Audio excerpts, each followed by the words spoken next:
is the Big O Show. This is the Big O Show.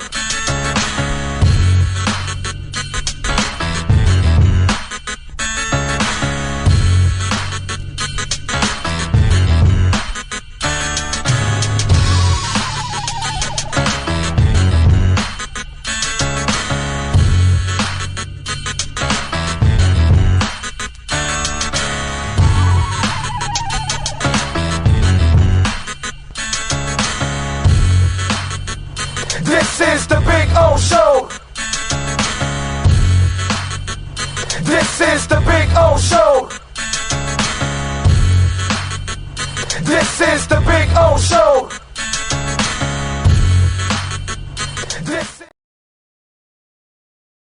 There's no need to drive around South Florida wasting valuable time looking for a new or certified pre-owned Acura. Go to the #1 volume sales dealership in the Southeast United States. Craig Zinn's Acura of Pembroke Pines. Purchase with pace and space in a dealership tailored to your needs. From home buying to providing that personal touch. Contact the 2020 Satisfaction Award winner Craig Zinn's Acura of Pembroke Pines. 888-776-5123. That's 888-776-5123. Or visit them at 15601 Pines Boulevard in Pembroke Pines.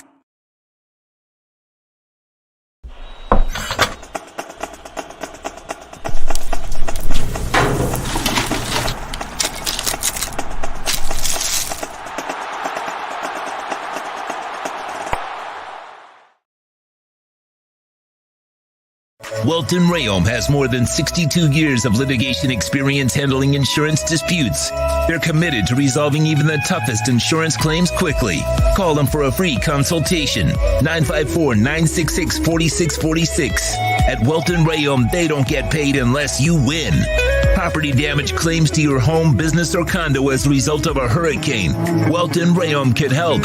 Water, mold, fire, smoke damage, Welton Rayom can help. Call 954-966-4646.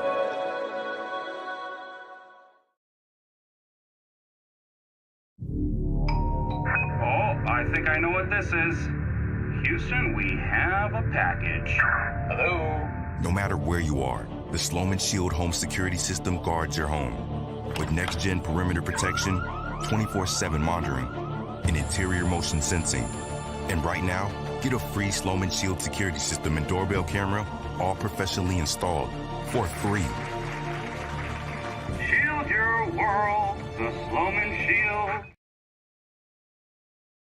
If you're a Miami sports fan, then there's only one store to go to, and that's Caneswear at Miami Fanwear in Davie. They're your one-stop shop for all your inner Miami CF, Canes, Dolphins, Panthers, and Marlins merchandise. They have hats, t-shirts, game day jerseys, and so much more. Located at 2511 South University Drive in Davie, and open 24/7 online at caneswear.com or innermiamiwear.com. Call them at 954-835-5597. Caneswear, the spot where Inner Miami and all Miami sports fans shop.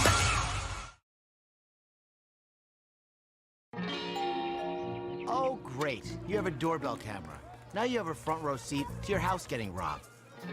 They're breaking into my house! Ooh, there goes the TV. I'm sure it'll turn up at the pawn shop. No, not the TV! Just because you can see them, that doesn't mean you can stop them.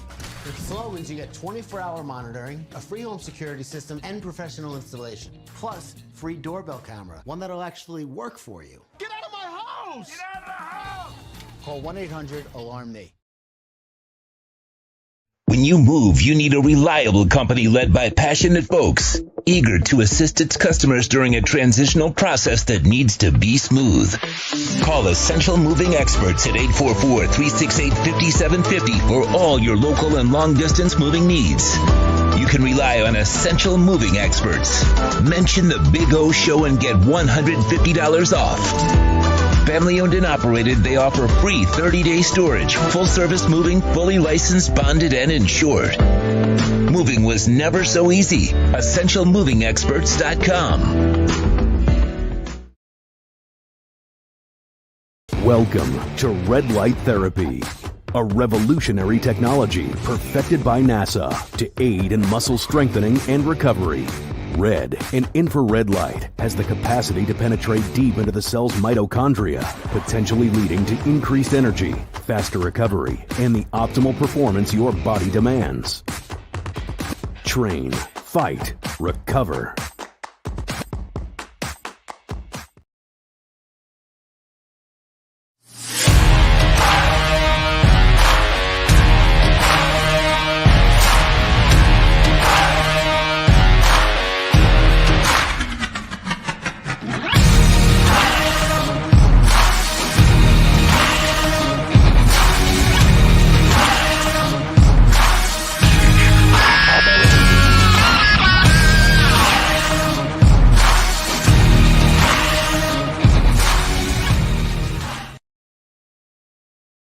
The viewpoints, statements, or beliefs expressed on the following program by the host, guests, or callers are not necessarily the opinions of FantasyAccess.com, Media Group Inc., ownership, management, sponsors, or website. When it comes to South Florida sports teams, very few in the media have witnessed, lived, and covered it like the Big O. Let's start the program dedicated to your favorite South Florida teams with a passion that's unmatched. The Big O Radio Show is on. Here's the Big O. All righty, welcome aboard, baby. It is time to rock and roll from beautiful Hialeah Park, where we give you a lot more than you give us, unlike Russell Wilson's charities, who don't give much. Anyway, welcome aboard. We're at Hialeah Park having some fun. Look up, did you see that story? His charity gives only 23% of the dollar that you give to charity. He got exposed today. That was not good for him, man. That is not good for him, man. Anyway, love the new billboard, by the way. There, boxing returning to Hialeah Park. Yeah, baby. We'll talk to Louis DeCubas later on in the program. We got a lot of things to talk about. Obviously, Heat. We got the NBA trading deadline, which just ended now as we got on the air, and officially the Heat did nothing, right? I mean, they don't have anything. It is what it is, and very few people in town that's in the media, of course, really have the balls to say what's going on with the Miami Heat. And so, that's the burden that's always been left on me pretty much since I've been doing radio in this town for over 30 years, that I'm willing to say the things that most media members don't want to say, can't say, aren't willing to say, are working for the team, or they're too worried about pissing off the Dolphins or the Heat or the Marlins or the Panthers or Inter Miami or whatever. But I'm not that guy. Never been that guy, never will be that guy, not really afraid to actually say what's going on. Right, Alarmo? And so there's a schism. And I'm not saying that there's necessarily a problem, like a personal issue with the team, but there's a disconnect that's been going on for several years. And Riley and the front office do the best that they can to fight through it. But you don't really have a committed owner to winning. I just got to say it, man. I'm sorry. When you're committed, you're not thinking about no tax. You're not thinking about luxury tax, man. And if you're thinking about luxury tax, then you're Dean Spanos, man. I'm sorry. And that's the problem that goes on, because you started the season with two spots that aren't even filled yet on the roster. You're already cheating your coach out of it. See, the worst thing that happened to Mickey Arison is that they actually breeded a guy like Eric Spoelstra through the system, and he became a great, great coach. And so he coaches his ass off no matter who you hand him. And he makes it look better than what it really is. And then you take it for granted. And then you limit in what you can do money-wise Because every time any rider comes out, well, they're worried about the luck, and they must be getting that from somewhere. Somebody in the organization's constantly talking about the luxury tax. And brother, that shit pisses me off. It just does. Then that means you really don't want to play in the billionaires club. I'm sorry, man. I'm not. Listen, you're not running the country. You're not running a city. You're not running necessarily a normal business where, oh my God, this is my end all be all. I've got to be so fiscally responsible or I'm going to sink. You're not going to sink. You got more money than, please, than you can ever print. That your kids, your kids' kids, your kids' kids' kids, and all the several generations will have plenty of money thanks to Carnival Cruise Lines and everything else that you do. And you're still making money with the NBA. But in pro sports, you got to be somewhat of a fan. You got to be somewhat fanatical. And if you're just going to run your organization always that way, then you're really not always ready to compete. And I know, listen, it's a lot easier for you to spend somebody else's money. Well, then don't get into sports, dude. Then just stay in Carnival and stay in IBM and stay in Microsoft and stay wherever you want. You know what I mean? Buy a casino. You can run it the same way. Every other business is run that way, not sports. Not sports. Poor owners get exposed. Cheap owners get exposed. Frugal owners get exposed. And really the problem with Miami is that the Arison family is not truly committed to being fanatical about winning every year. Riley wants to win, but if the front office is telling you, well, we got our limitations. And so then within the limitations, the financial limitations, then they have to take chances.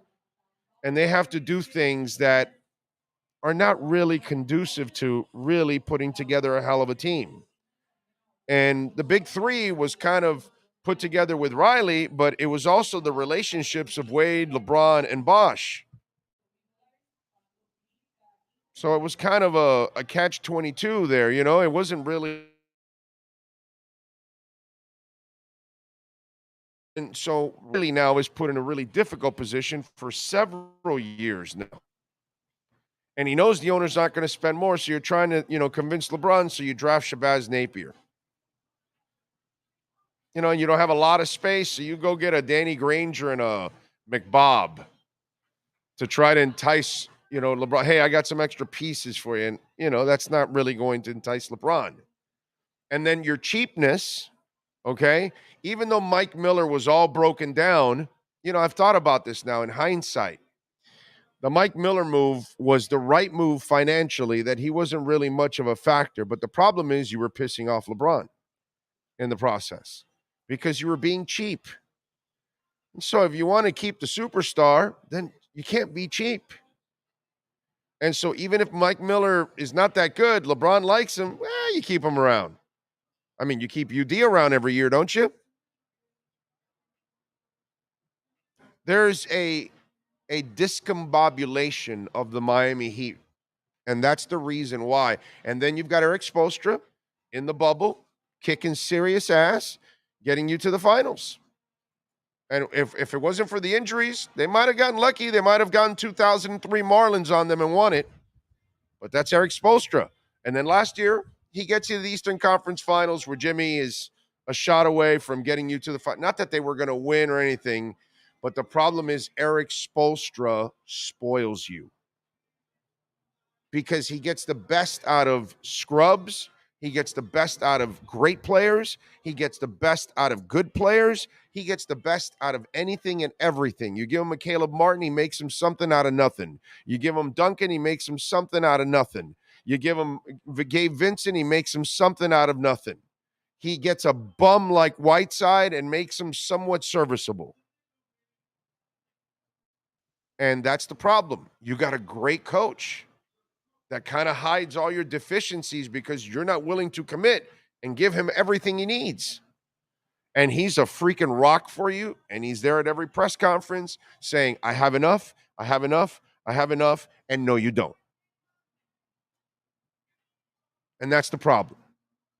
And in this town, there aren't enough people that have enough balls to go and say what's really going on. Okay?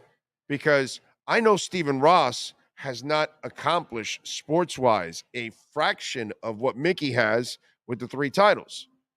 But at least I will give Stephen Ross credit on this. There's never, ever, ever any flinching whatsoever in trying to win. Whether it works or it doesn't work, he doesn't care. He signs the check. So no coach that has ever coached here, no general manager that's ever managed here could ever say, my owner didn't give me the resources. No. You just didn't know how to use them. But the owner gives you every resource possible. He may not know, no, not may.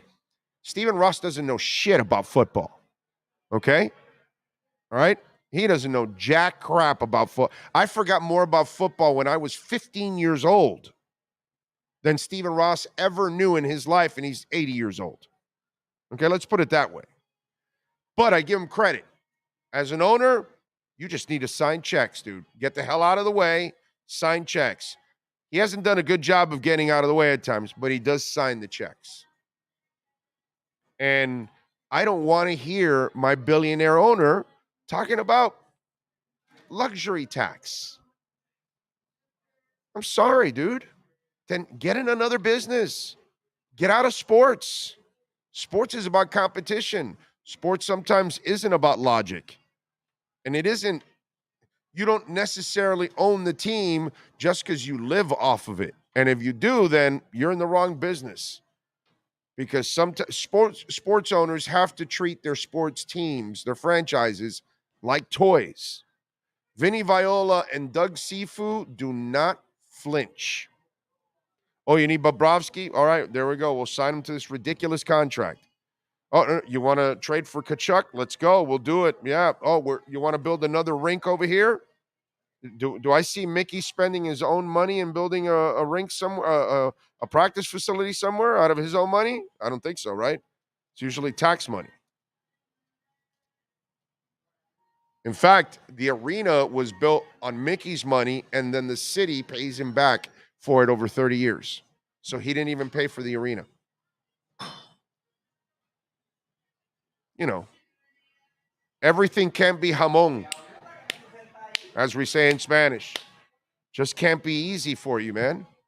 You know, and it's disgraceful that you go into a season once again with Udonis Haslem taking up a roster spot and a couple of other spots that you can't use. And you're telling your coach basically, oh, you have a lot less players than everybody else because we want to be cheap, because we want to save a couple dollars. Okay? And I know it's a couple million, but to them, that's a couple dollars, dude. I'm sorry. You know, don't kid me, man. You ain't going to lose anything when you do your taxes. Who are we kidding? Think I was born yesterday? So this team is going to have trouble getting to the point we all want them to get. They'll tease you because they got a freaking kick-ass coach. Okay? Look at Bam. He's grown into a superstar finally. Many of you mislabeled him a superstar. Guess you didn't really have the balls to really say what it was. He wasn't a superstar last year. He's never been a superstar. He's gotten good. He's been close to all-star. Yeah, fine. But this year, now that he's scoring, what was it, 38 last night, 14 in the fourth quarter? That's what that when you score offensively in this league, that's when you're a superstar. And that's what he is now. Now he's a superstar. Now he's a franchise player. And thanks to Spo, you know, he's made him what he is. You got him in the 13th pick, and he's molded him into a franchise player. But the one guy we can't lay any blame on is Spo. He does the best he can with what he has. He has a team right now that cannot shoot threes. He has a team right now that the front office built the team around 3 stars. Not that Lowry's a star anymore. He's nothing. He's a scrub at this point, really, to be quite honest. He's just a bench player. He's nothing anymore. And his attitude and everything, and that's a disgraceful contract. But this is the shit that happens when you're desperate, when you don't have the power from your owner, and then you don't have a lot of options anymore because you've been doing all these. You screwed up so badly with Dwayne Dedman now that you had to give up one of your precious second round picks just to get rid of him. And the talk a year ago was, hey, you might be able to move Duncan for a first rounder from somebody, before he went into the tank. But now that he's in the tank, now you've got to give up a first rounder in order to get rid of him. No less than that. And again, this is because you have to settle for these things that you find and unearth and you develop, but they're not developing into stars. They're developing into role players, and there's nothing wrong with that, but you need more than that. If your stars can't shoot, then you're going to need Tyler to be super special every night, and he can't be. Apparently, he doesn't know how to do that yet. Caleb still can't do that. Gabe Vincent can't do that. Duncan's on the bench. So you don't even have enough shooters around these guys. And this is why you're where you're at. And you built a team that doesn't fit in today's NBA. And that's because your owner keeps giving you limitations. And he's not willing to take risks. And risks that you may lose. But hey, now look what happens. And I already called it, right? I called the Lowry contract before it happened. I said it was a terrible deal. It's turned into a terrible deal. I said the Jimmy Butler deal is only good the first couple of years. If you don't get the superstar with him, you got to let it go because it's going to be a bad deal on the back end.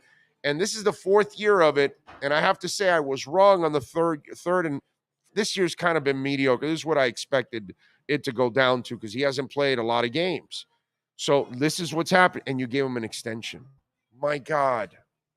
Because you don't have many options. You don't have superstars that can come here. You don't have picks to go acquire superstars. You don't have an owner that's willing to spend. It's really a different. And then you spoiled us already because you've won 3 titles. You win a lot. And so now we're in the Shula mold on the back end of Shula's run with the Dolphins, where he wasn't doing well in the front office. Like the Heat aren't doing well in the front office. Okay. He was missing. Like the Heat have done a lot of missing, a lot of bad contracts over the last 10 years here since the big 3. Okay. They have made a lot of bad decisions. I mean, a shit ton of bad decisions. And yet Eric Spoelstra bails your ass out every time. So this team right now, making the playoffs is awesome. But unfortunately, because we've been so spoiled, I experienced this with Shula. And Shula's issue wasn't necessarily limitations. It was just a lot of bad decisions, unfortunately. I don't know how they fix this because they're in a rut right now where they don't have a lot of picks in the future. So they don't have a lot of flexibility. They're going to be stuck with an albatross. That's why Jimmy said yesterday, Kyle ain't going nowhere. Why? Because he knows nobody wants Kyle at this point because his contract doesn't expire until next year.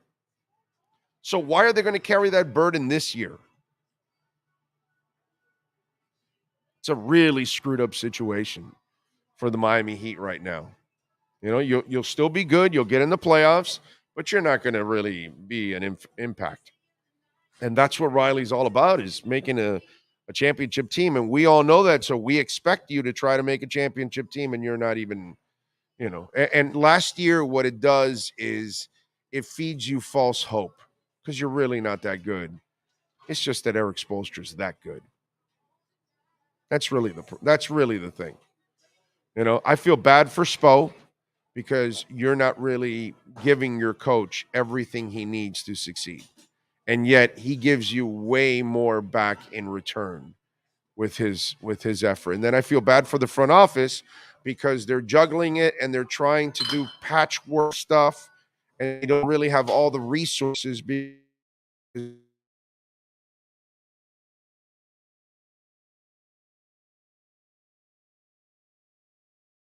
if you want to talk about it, if anybody wants to talk about what's really going on with the Heat, of course, and they're not going to, they can't say these kind of things on the flagship station.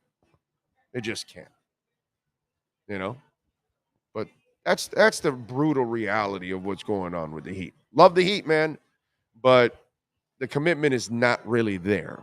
I don't see Viola Sifu commitment. I don't see Stephen Ross like commitment. I don't see the Moss brothers type commitment. That's fanatical. Okay. The Moss brothers built a stadium for fun in Fort Lauderdale. They say, we'll drop $180 million on a stadium just to keep it busy for a couple of years and all that. And you can say, hey, they made a whole bunch of mistakes with all those DPs, but they paid all of that money, dude. Okay. They're willing to pay all that money. So I like that at least. They'll figure it out. I know Moss will figure it out eventually. Been around enough for the guy. I can see it. He's fanatical. I can see it in his eyes. He wants to win. He's not worried about counting pennies, for the team, the players, the coaches. Not talking about anything else on the business side. I'm just talking about just the players and the coaches. That guy will spend. Sifu Viola, they're going to spend. Ross, they're going to spend. And they're not worried about that. I don't see them crying cheap. Marlins cry cheap.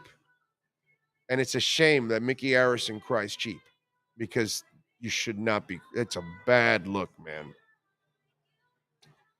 What you got, bro? Ira Winderman tweets out, officially from the Heat. No trades today, but with two exceptions and tax room gained from Dwayne Dedman deal, team has room for a pair of quality additions on the buyout market. Whatever. I got the cheap way out. You put the front office in a position where they have to go, bargain hunting, and they've got to go to the Goodwill store of the NBA. And that's where, so Mickey Harrison has Pat Riley shopping in the Goodwill office, and you've got Eric Spoelstra coaching Goodwill, and he only can do so much. I got to tell you, it is a crime what they do to Eric Spoelstra right now. Okay? If you want the truth, if you want to lie to yourself and all that stuff, and we couldn't get Durant. You never had a chance at Durant. So I always laugh at this shit. Every time it's like, look at the state of the team. Why would you have a chance at Durant? You've got no resources. We'd had given up our whole roster and Sioux Falls roster, right? Yeah. With what they got for Durant. Basically have to give up everybody. They don't have 5 second rounders, which I wouldn't give up for Jay Crowder because your team isn't. See, Milwaukee is in the window. They got to win now. So adding a role player for them is important to their star. So that's cool. So I get it. Smart on their part. Even though I don't think Jay Crowder's even worth that much, but whatever. He hasn't played all year. So at least he's fresh. That's for damn sure. You can run his ass into the ground now. You can play him 40 minutes a game. But it's a shame, man. It really is. That's the truth about what's going on with the Miami Heat. And by the way, we give you some pretty good crypto advice here on the show, right? I think we give you some pretty good Heat advice on the show too. What did I tell you yesterday? They were favored by 6.5. What did I tell you? With the Miami Heat, they're not good enough to be giving people that much points. Told you, take the Pacers, okay? And once again, lost by 5. Those of you that you take the Heat as dogs, you sell the Heat as favorites. That's just the way it goes, dude. They have won that way. I don't know how many times already lately, but that is like the easiest money that there is out there is betting against the Heat when they're heavily favored like that, because they have no business even giving bad teams a whole bunch of points. None whatsoever. It's really amazing. So there you go. No super chats in. I see Armand Gulek, Brian Walters, Steven Gonzalez. Dude 67 says, good morning, question mark. You must be new to the show. That's what it is. This is normal. You're new, obviously. Won some money taking Pacers +7 versus Heat last night. Thank you, Big O. You should have won against the Magic. And what was the other one? I mean, it's been going on for several weeks now that I keep telling you, when they're heavily favored, I tell you got to take the other team. You know?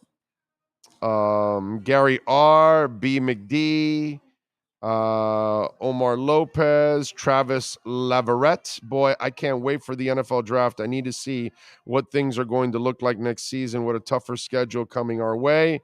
I need to see what upgrades the Dolphins are implementing. We shall find out. And we'll get into the offensive line coach too on the show. Yeah, Josh is in. Jason Myers says second round picks getting traded like Shiba Inu. I like that, Jason. I like that. Daniel Barry.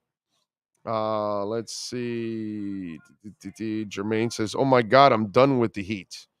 I mean, they're still a good team, dude. They're going to go to the playoffs. I mean, that's still a damn good, accomplishment. But if you think they're anything like big, and play and like, no, they're not going to go. They're not going to make any big time noise, Let's see. What else? Red Skeleton. It's easier to make TMZ. I don't know what that means. Armando Swaim. John Beck rolled the Dolphins under the bus, saying Dolphins put him in a bad situation. It is John Beck. John Beck doesn't have anything to stand on. None of those guys. Listen, you can be Rich Gannon, right? You can bounce around the league and then find your way. You can be Taylor Heinicke, bouncing around from the XFL and the NFL, and you find your way. You know what I'm saying? You can go Jeff Garcia. You get shuffled away to the CFL along with Joe Theismann. And then you come back and Jeff Garcia has success. Joe Theismann ends up winning a Super Bowl. John Beck doesn't have jacked. John Beck wasn't good enough, period. Okay? Maybe he's good enough to coach, which he is, but he wasn't good enough to play. Or, you know what? Maybe John Beck was weak-minded. Yeah, I've seen people in our business that they get fired and they don't try to fight. They don't try to get another job. I don't see them again in our business. They completely disappear. What was it? You don't have any value of your talent? You don't think you're good enough to be hired somewhere else? You afraid to fight? You afraid to fail?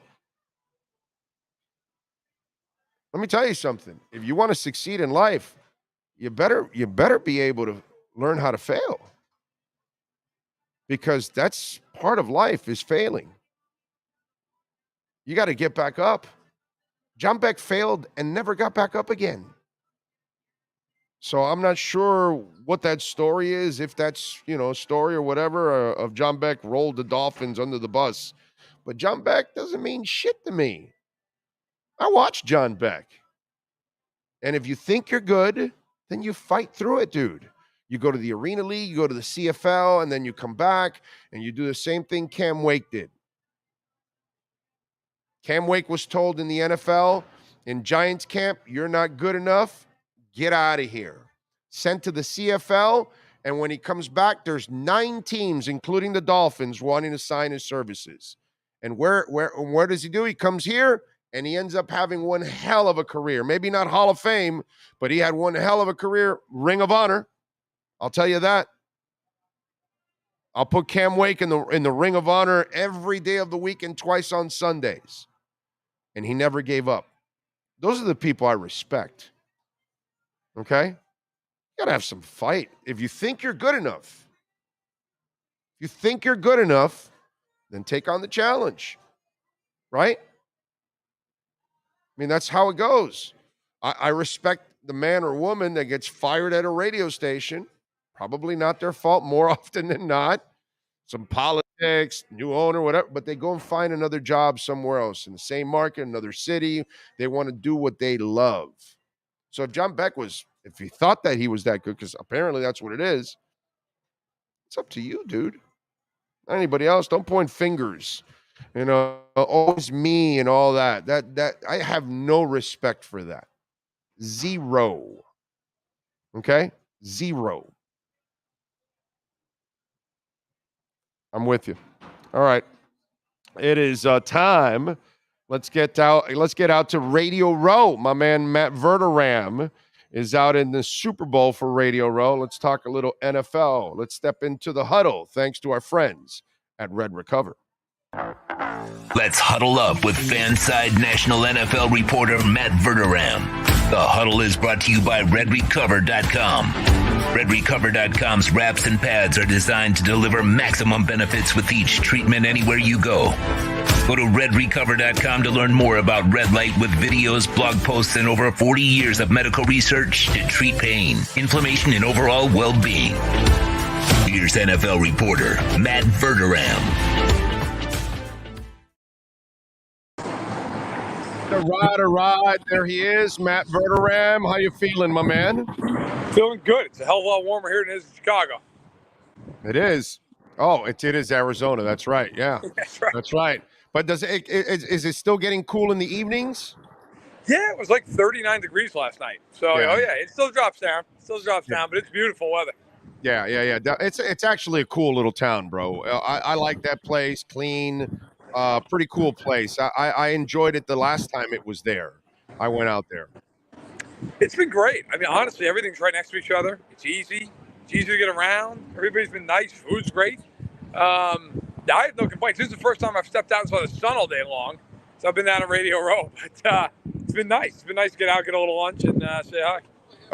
Is Radio Row a dark room like the way Aaron Rodgers would like it? A little too light for him. There's still lights on, but it's. I'll tell you, it's been good. It's picked up quite a bit in the last couple of days. Wednesday and Thursday have really seen a lot of action. Monday, Tuesday a little quieter. The last 2 days it's been packed. It's been madness. So before I get into all that, where do you think Rodgers ends up? There's a lot of talk around the league that it's the Jets or it's the Raiders. And I think that's probably true. I kind of feel like he's going to go to the Raiders. It's just a gut, honestly. I think it's one of those two teams. I don't think he's going to be back in Green Bay. I think he'll be gone. I just think the Raiders are so, like, Brady now retiring throws such a monkey wrench into their offseason. I think they're going to panic a little bit. They are the Raiders. If I had to throw my money down on it, I would say the Raiders, but I think those are the two teams. I'd be surprised if a third team got involved. Well, with Derek Carr now visiting New Orleans, yep, I almost feel like the Jets are going to be on the outside looking in, because I think I'm with you. I think Rodgers is actually going to end up with the Raiders. He's more of a West Coast guy anyway, so he's closer to the West Coast. He gets to play with Devontae Adams again. And he doesn't have to deal with the mess of New York, because that's a media mess that for a guy like him, that may not be a good situation. And then Derek Carr now, apparently the Saints are all over this right now. And so the Jets might be the team on the outside looking in. They may not end up landing Carr or Rodgers. They may end up settling for Garoppolo. Well, what's interesting, too, is if the Raiders move Carr and they can do it in a trade, they now have more capital than the Jets do to make a move. So they can outgun them. They're going to, because they already have their own draft picks. And if they get something for Carr and they don't have to cut him, now all of a sudden you're in a position where you have more draft capital to spend on Rodgers than New York. And so, yeah, I think, and their initial pick is better as well, by the way. So I think for the Raiders, it makes no sense. Plus, if you're the Raiders, let's face it, if you don't get him, you have no shot in that division. You're not competing with any of those big boys in the AFC West. So I think for the Raiders, you're desperate. He'll sell a ton of tickets. He'll sell a ton of jerseys. And for a guy like Mark Davis, who comparatively to other owners is cash for, that's great. That's a huge win in and of itself. Yeah, and you know what? And I was thinking about this. It's kind of crazy that you would trade for Carr before he gets cut, and then you can just outright sign him. But the problem is the contract he's signed right now too is actually a contract-friendly one for an established franchise quarterback. Actually, it's it's like at 40, I believe, which if he goes out on the market, he might be able to ask for 45 plus. Look, I think you get 40. I do, and that's what he's on now. Like, why? Like, to me, here's the other part of it. If you want him, he's not worth a pick or two. Like, that way you don't have to bid against anybody else. You don't have to worry. And by the way, if I understand correctly, that contract is year to year that you inherit. So it allows you to get out of it too quickly. Yep. Whereas you and I know once he becomes a free agent, he's going to want a bunch of guaranteed money up front, and now you're going to be committed, and now you got to keep him around that if it doesn't work, you're locked in. So there's a lot of positives to actually trading him that I didn't realize now. No, I think it makes a lot of sense. I mean, we're all down in Mobile. I was talking to some people in the league about it, and they were like, look, the Raiders could still absolutely trade him. They're like, this idea that he's just going to get cut, like, there are going to be teams that are going to say, look, I'd rather just give up a mid-round pick and not have to worry about if I get him or not. You know, and as you mentioned, and you're right, like, it's year to year. You don't have to worry about whether or not you can keep him for the long term. You can go year to year. Oh, man. And the crazy thing is, and I know people might freak out, 40 a year is not crazy anymore for a proven franchise guy. That's what you're going to have to pay.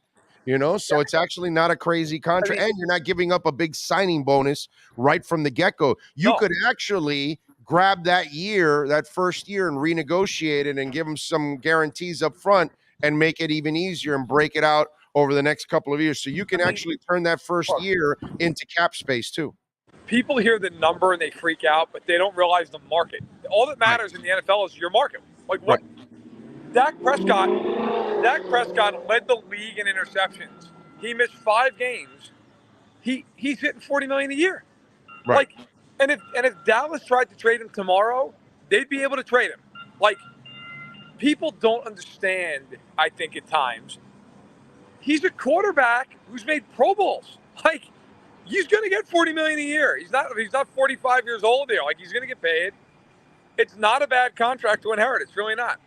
Yeah, I'm with you there. All right, let's talk a little Super Bowl, my man. I'm picking the Chiefs. I'm going with your team. I know everybody else is going against the grain, and I just have a feeling that Chris Jones is going to blow things up. As good as that line is, I think he's the one, unblockable force. He's just like one of those guys like Aaron Donald and all that I don't care what line you have. Chris Jones is going to get the best of you. And I think that they're going to disrupt the passing game of Jalen Hurts and keep him off kilter a little bit. And on the flip side, you tell me now, people say you might be taking a homer approach on this, but I think the Kansas City secondary is kind of underrated. And I think that they're up for a challenge like this. Well, that was my main feature piece down here. Was I wrote about that youth is serving the Chiefs right now. They got 3 rookie corners and a rookie safety, and they've played really well down the stretch. So if anybody wants to say it's a homer thing, I picked them to lose to Cincinnati. Okay, I think they're going to win this football game. Look, styles make fights in the NFL, and sometimes you can be the better roster, but it just doesn't match up the other way. I think the Chiefs match up with Philadelphia a lot better than people realize. The Chiefs have a very good offensive line, especially on the interior. That's right. They have a game where they run a ton of motion. It makes it hard to hone in on them. Mahomes got sacked the second fewest times of any starting quarterback this year in terms of sack rate. Like, Brady was the only one who was better. Mahomes got sacked, I think, 3% of his dropbacks. So they've seen, look at their division. Look at the pass rushers in that division. Like, doesn't get sacked much. They played the Niners. They hung 44 in the Niners. Like, I think the Eagles are a very good football team. I also think it's a tough. I think it's tough if Philly can't win up front decisively. I don't think they can cover the Chiefs. And conversely, the Chiefs are just going to blitz like crazy against Hurts. It's coming. They're going to run blitz. They're going to go and they're going to get press man, and they're going to put two safeties deep and say, "We're going to bring 5-6 guys relentlessly." And they're going to take away that advantage up front and make the Eagles beat them with everybody else. So we'll see. I wouldn't be shocked if the Eagles won, but I agree with you with the secondary. Like I said, I wrote a lot about them. They've been really good the last couple of months. And when Trent McDuffie's been on the field for the Chiefs, they're barely giving up 200 passing yards a game. They're 12-1 in his start. So he's been a big key for him. By the way, I was laughing. You were comparing Mahomes and Brady on then getting rid of the ball. Because Brady this year didn't want anything to do with getting hit this year. No, I mean, not at all. He added a little extra sauce to getting rid of the ball this year because you could tell he wasn't himself, dude. You can tell. You know what I'm saying? And as for Mahomes, he's always going to buy time. That's something that Brady's not going to do. So, there's always those risks there. And then in this game, the other thing, Hurts was not accurate in the NFC Championship game. He was not. And I think KC is going to do a lot of that kind of stuff to try to get him off mark. And that's where I'm going to lean to the best pocket passer in the matchup. And I think it's going to be, and I think it's Mahomes. And I think Mahomes, even with losing Tyreek, he has done a marvelous job of, getting everybody involved, including, of course, Travis Kelce. I think it's just look, this game is unto itself, right? So, during the playoffs, even in the NFC and AFC championship games, you have two games to break down, talk about. There's no bye week. You get to Super Bowl week. I've been here all week long. I mean, we're breaking down everything under the sun at this point. And I think sometimes I feel like we're going to wake up on Monday and go, yeah, you know what? The Chiefs won because Mahomes was ridiculous and they're really well coached. That's it. I just think the one thing that has not been talked about nearly enough this week is the coaching. Andy, this is fourth Super Bowl, Andy Reid. Steve Spagnuolo has multiple rings on his fingers as a defensive coordinator.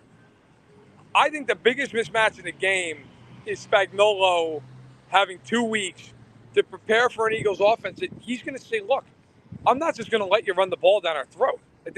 We're going to force you to throw the ball down the field against a lot of pressure. And if you can make those throws over and over and over and over, you win.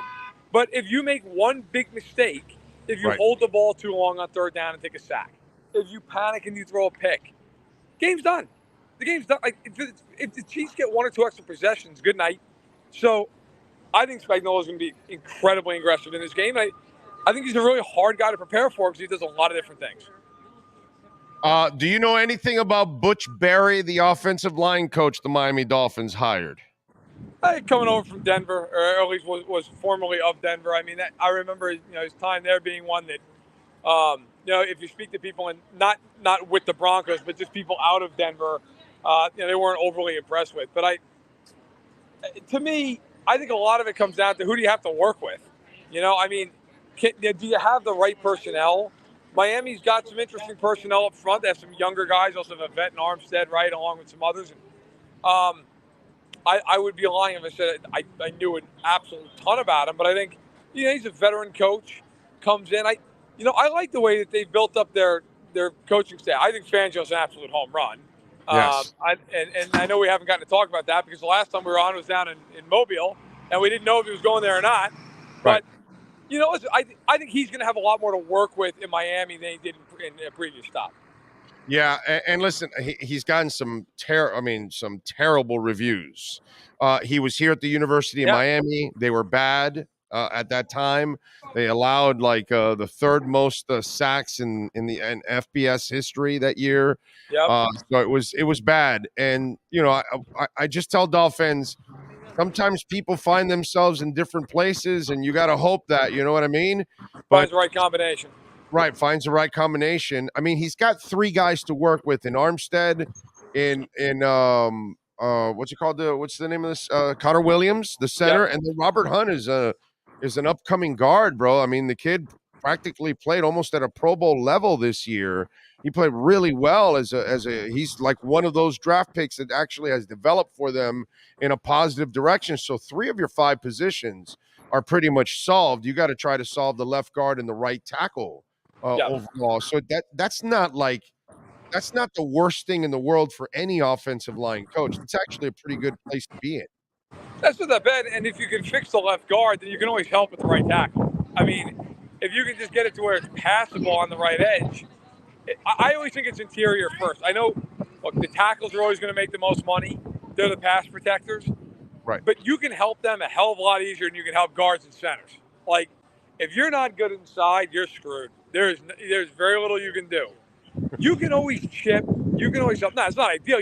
Any coach would tell you, hey, I want to block No, five guys. we've seen it, bro. The left guard spot has been, Yeah, oh my turnstile. God. Turnstile. Yeah. And you know what? I think, like look, it kind of, talking about Super Bowl, I think if you're good in the interior, as both of these teams are, you can always help the tackles. Now, the Eagles are not going to have to help the tackle. I think the Chiefs will probably help with Wiley. But you can do that. You can do that. You can get away with it. It's okay. It's not the end of the world. If you have a guard or a center who can't block, you got a problem.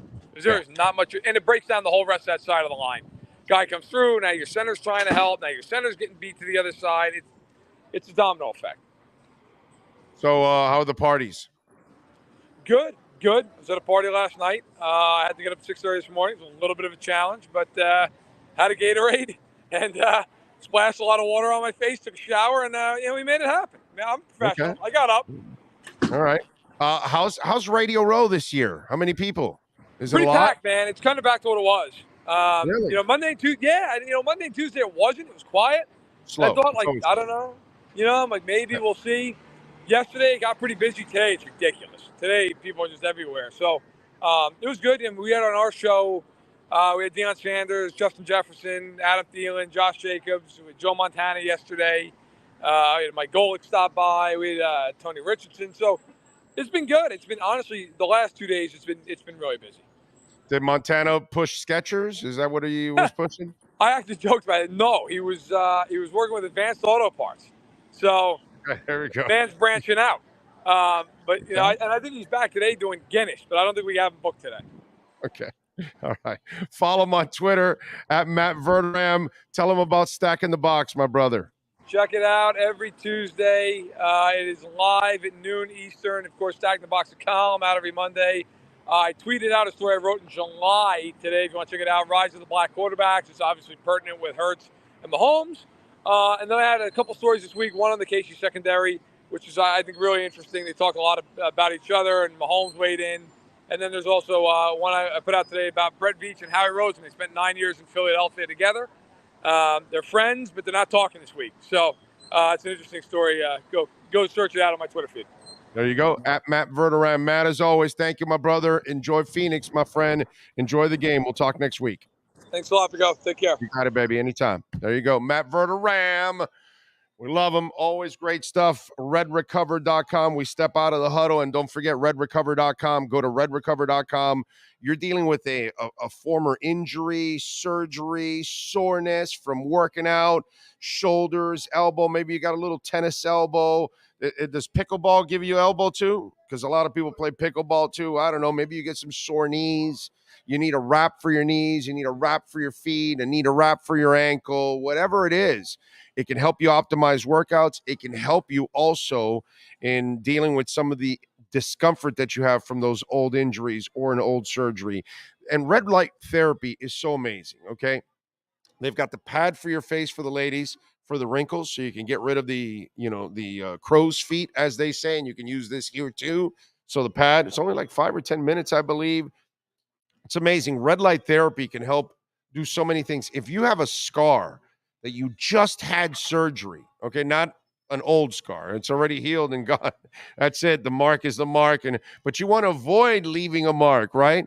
Well, you can go to redrecover.com, check out the videos, how athletes talk about it, how patients talk about it, how scar victims will show you before and after by using red light therapy, how the scar can disappear.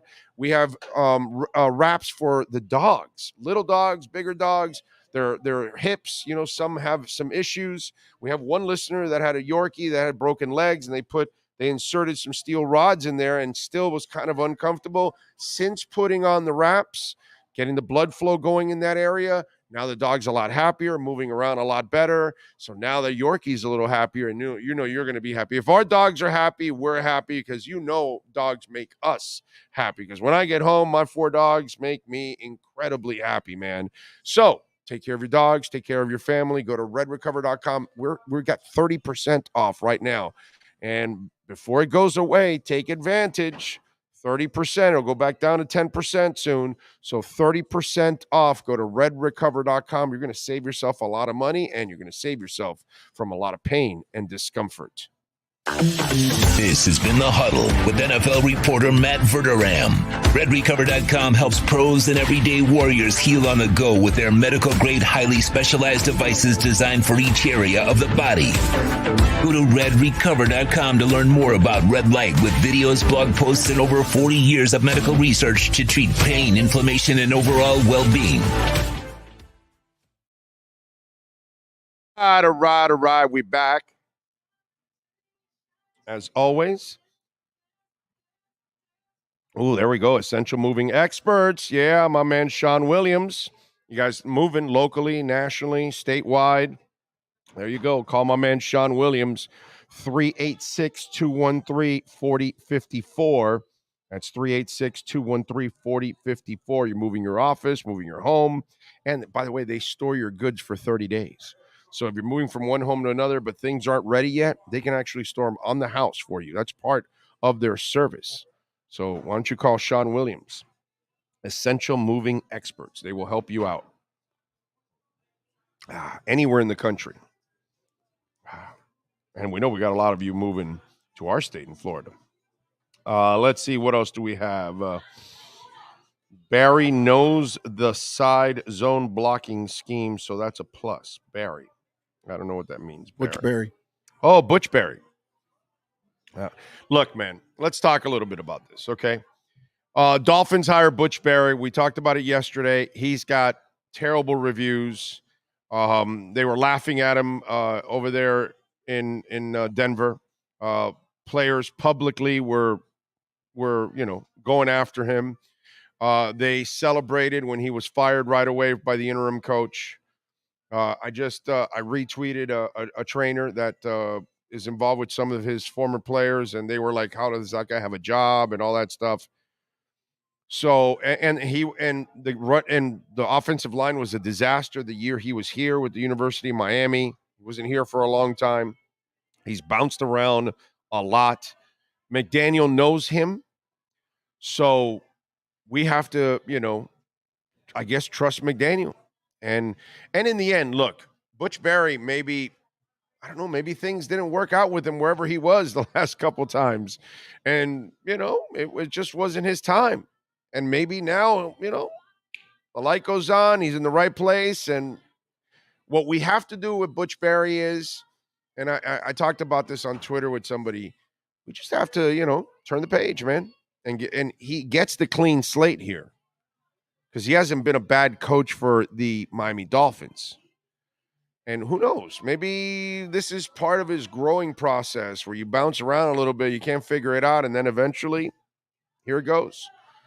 I just kind of get the feeling that Frank Smith is still going to be in charge of the line, and Butch Barry is the offensive line coach, but he's kind of like the assistant. He's going to what? Hold the bag? Is that what you said? He's going to hold the bag and bark at people. Right. I almost get the feeling that Frank Smith is still going to be the guy. Like he probably was last year. Because Applebaum obviously wasn't good enough. It's a screwy situation, but I don't think, look, with all the terrible reviews, I think it'd be unfair by all of us to give up on the man without giving him a chance. Okay? We got to be fair. Because there's a lot of places where people go and they don't fit and they don't fit and they don't fit, and then they find a place where they fit and they do well. And there are some people that maybe this is who he is, unfortunately. This is who he's going to be, unfortunately. You know what I'm saying? Those are the things that we cannot measure, man, unfortunately. How many unfortunately's am I going to say? A lot. I got to give him a chance. So he gets a clean slate here, and we'll see if he can do a good job. And we'll find out. That's all. Hey, look, Mike McDaniel's a new coach.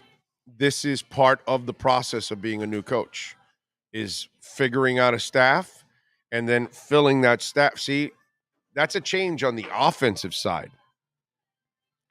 We were worried about him then having to inherit the defense and the special teams last year.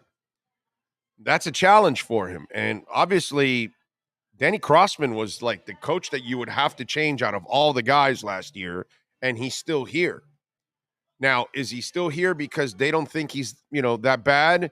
They just think certain things didn't, end up helping him this year. Like some of his players had to play defense or didn't help his special teams. He didn't have a returner.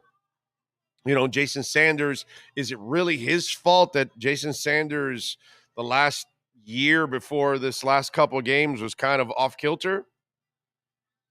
I mean, I don't know how much more you can control a kicker's mind to be. So maybe they feel or maybe he hasn't been able to find a special teams coach that he'd like to hire before he lets this one go.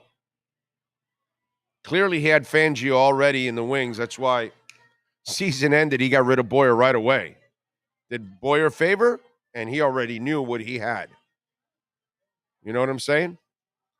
It's a lot of responsibility having to replace coaches. And this is the test for Mario Cristobal in Coral Gables and for Mike McDaniel here with the Miami Dolphins. But I'm going to give Butch Barry, the benefit of the doubt now.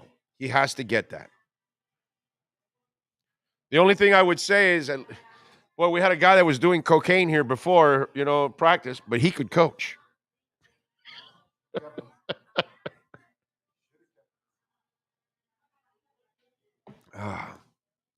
Should have kept him off coke and kept him.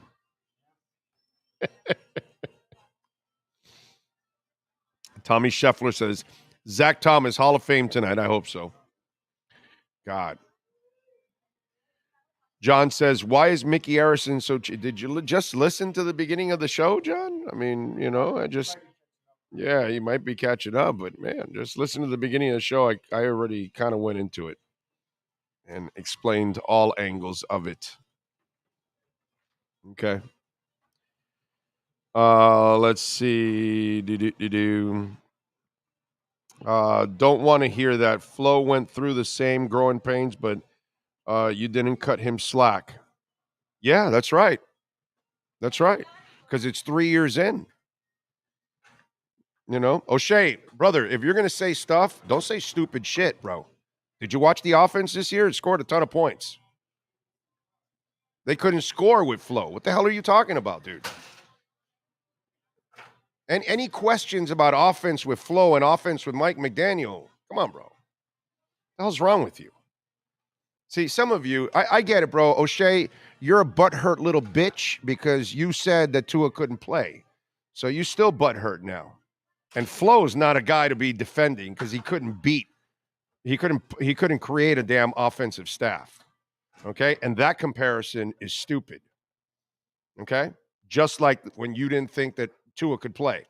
Stupid. Some of you think I don't remember stuff? You think I don't remember who you are and the shit you talked? Yeah. I'll remember you, bro. I'll remember you, O'Shea, and I'll bury your ass. Doug checked Barry's stats, and apparently he's pretty decent. I don't know. It's one of those things. We'll find out.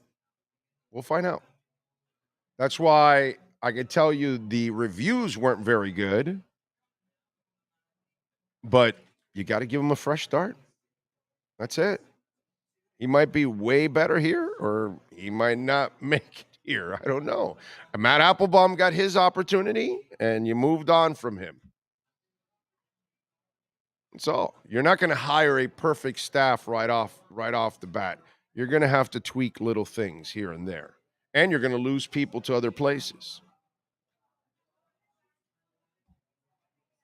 So, I mean, it's the only thing we can do, Red. You have to give him a fresh start. It's what he deserves. You know, it's unfair to kill the guy when you haven't even given him a chance. Look, like I said, Frank Smith is, to me, looks like the guy that's in charge. I like him. He looks like a good coach. They got a lot of good coaches on the offensive side. And now with Fangio, you know, that's pretty good. O'Shea doesn't know that because he's not very smart. But Mike McDaniel, in his second year, well, he's got the offense down pat, and now he got the guy for the defense. He's like completed the offense and the defense, something that Flo couldn't do, but O'Shea's going to try to defend that. Yeah. We'll defend the guy that couldn't get any offense going every single year he was here. The guy that was crapping on Tua the entire time. The guy that wanted Jabroni Brisket. That's the guy O'Shea wants. Quiet, O'Shea. Make sure when you talk, you actually make some sense. Or we'll crush you. Let's see. Smith was arguably our best coaching acquisition last year. Yeah. Well, Bevel also. I think it's super important to have that quarterback coach. Okay? Big time. Super important. So, John Yang, it's about race with it's about race with O'Shea. Well, you know, some people are like that, unfortunately. They're trapped in their little bubble, and they only see things one way. If that's the case, O'Shea, then I'm sorry. I feel sad for you, my man. I feel sad for you. Anyway, so we got that on Butch Berry. Last night, by the way, just I don't know if I mentioned it earlier, but I just want to say that Bam has just stepped up in a monster way, man. Really proud of that guy. Watching him play last night, and it was a crap. God, that game was hard to watch, dude. It's hard to watch. It's hard to watch. It's hard to watch the Heat. They're not an entertaining bunch. I tuned in at the end, and I wanted to not finish watching it. Right. I watched that whole game. Oh, no, I didn't do that. I watched that whole game. I had more important stuff to watch. Good AEW for you. Dynamite was on. Yeah. Oh, that's right. You guys had the wrestling stuff. Did I win? You won. All right. The Guns are the new AEW Tag Team Champions. I didn't like how they did it, but hey, it's all good. And plus, they'll be here April 26th, by the way, too. When? AEW. They're coming to FLA Live Arena. Or whatever it is going to be called. It just got announced today. So okay, so let's get in contact with these people. Yeah, see if they're doing media. Yeah, bro. Let's be part of media there, bro. Let's go. Let's set that up. Damn. Any idea who Fangio targets for defensive assistants? I don't know, Brett. They need a linebackers coach and a safeties coach, an outside linebackers coach and a safeties coach. And I don't know if he's going to change any of the other coaches that they may have there too, okay? But I don't know. I'd be lying to you if I told you, Fangio's going to get this guy and that guy. I have no idea. But here's the best part. I trust Fangio. I trust Mike. I think McDaniel knows offense. I'm not worried about that. The only thing I'm worried with Mike McDaniel is what? What do we talk about, ladies and gentlemen, all the time for Mike McDaniel? What is my one concern for him? Game day, right? Game day management of his timeouts, of his of the clock, of the plays, the players, everything. Okay? Challenges, you name it. Game day is the only thing he's got to get his stuff straightened. Everything else, I know he knows. I know he can excel. And Fangio's the same thing. He's proven over and over again. So he knows tons of coaches. He'll get the right assistant. Those things I'm not even worried about. It's like this guy, Butch Berry. Crappy reviews, okay? And mixed reviews with the stats. But in the end, none of it matters. McDaniel knows him. He must like something about him that fits what they do. And then he spoke with Frank Smith, and Frank and him probably have a plan on how they're going to implement everything. And because obviously those two have to be on the same page. So I got to give Mike McDaniel the benefit of the doubt there because he knows offense. He knows offensive line. So he's going to try to keep finding the guy that fits what they do. I'm not worried about that. I'll just, like I said, I'm going to give the guy an opportunity to get it done. Okay?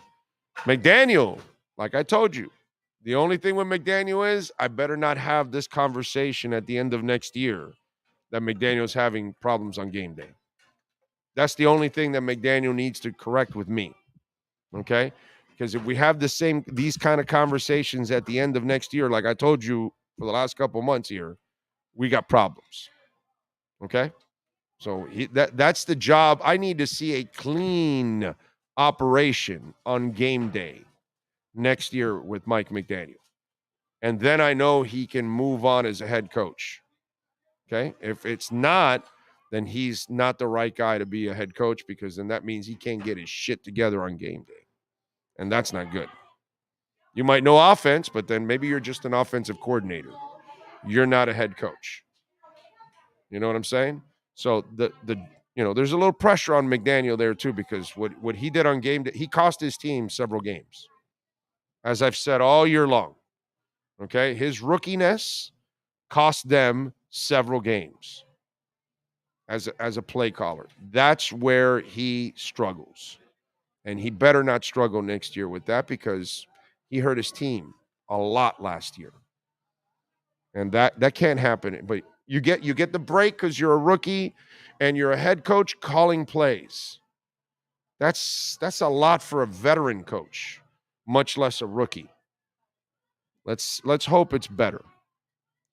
Big O, you called it. The Guns won in AEW, and they're coming to Sunrise. There you go. There you go. And Frankie, you didn't listen to a damn word I said, by the way. Frankie, where was it before the interview?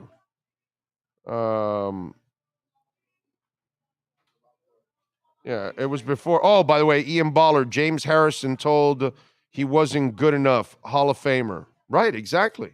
And you don't give up. I'm with you. But Frankie put some crap there. No, he put like, what did you expect? Come on, Big O. What trade is out there for the Heat to make to push this season? Question mark. I never talked about that. I never said anything. I'm the guy that has said from the get-go that they have nothing to trade. I'm not surprised the Heat didn't make a trade, Frankie. I'm telling you the reasons why the Heat are in this position. Because the owner is putting undue pressure on their front office. And then the front office, unfortunately, is in a position that they have no room for error because they got to take weird chances and then they throw it all on their exceptional head coach. I never complained about they could have made this trade or that trade. Never said any of that. That wasn't my talk.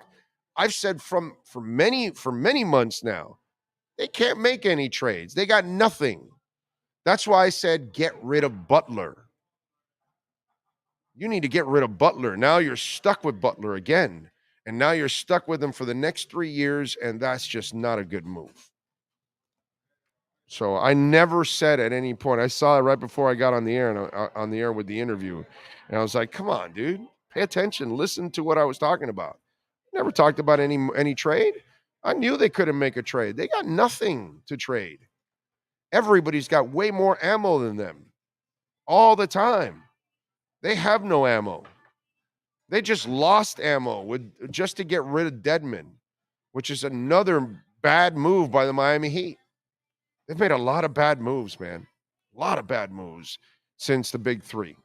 Ton of bad moves, man. And yet, Spo bails their ass out every single time. Every single time. And by the way, Ian Baller, thank you for the love on the super chat. Very nice of you.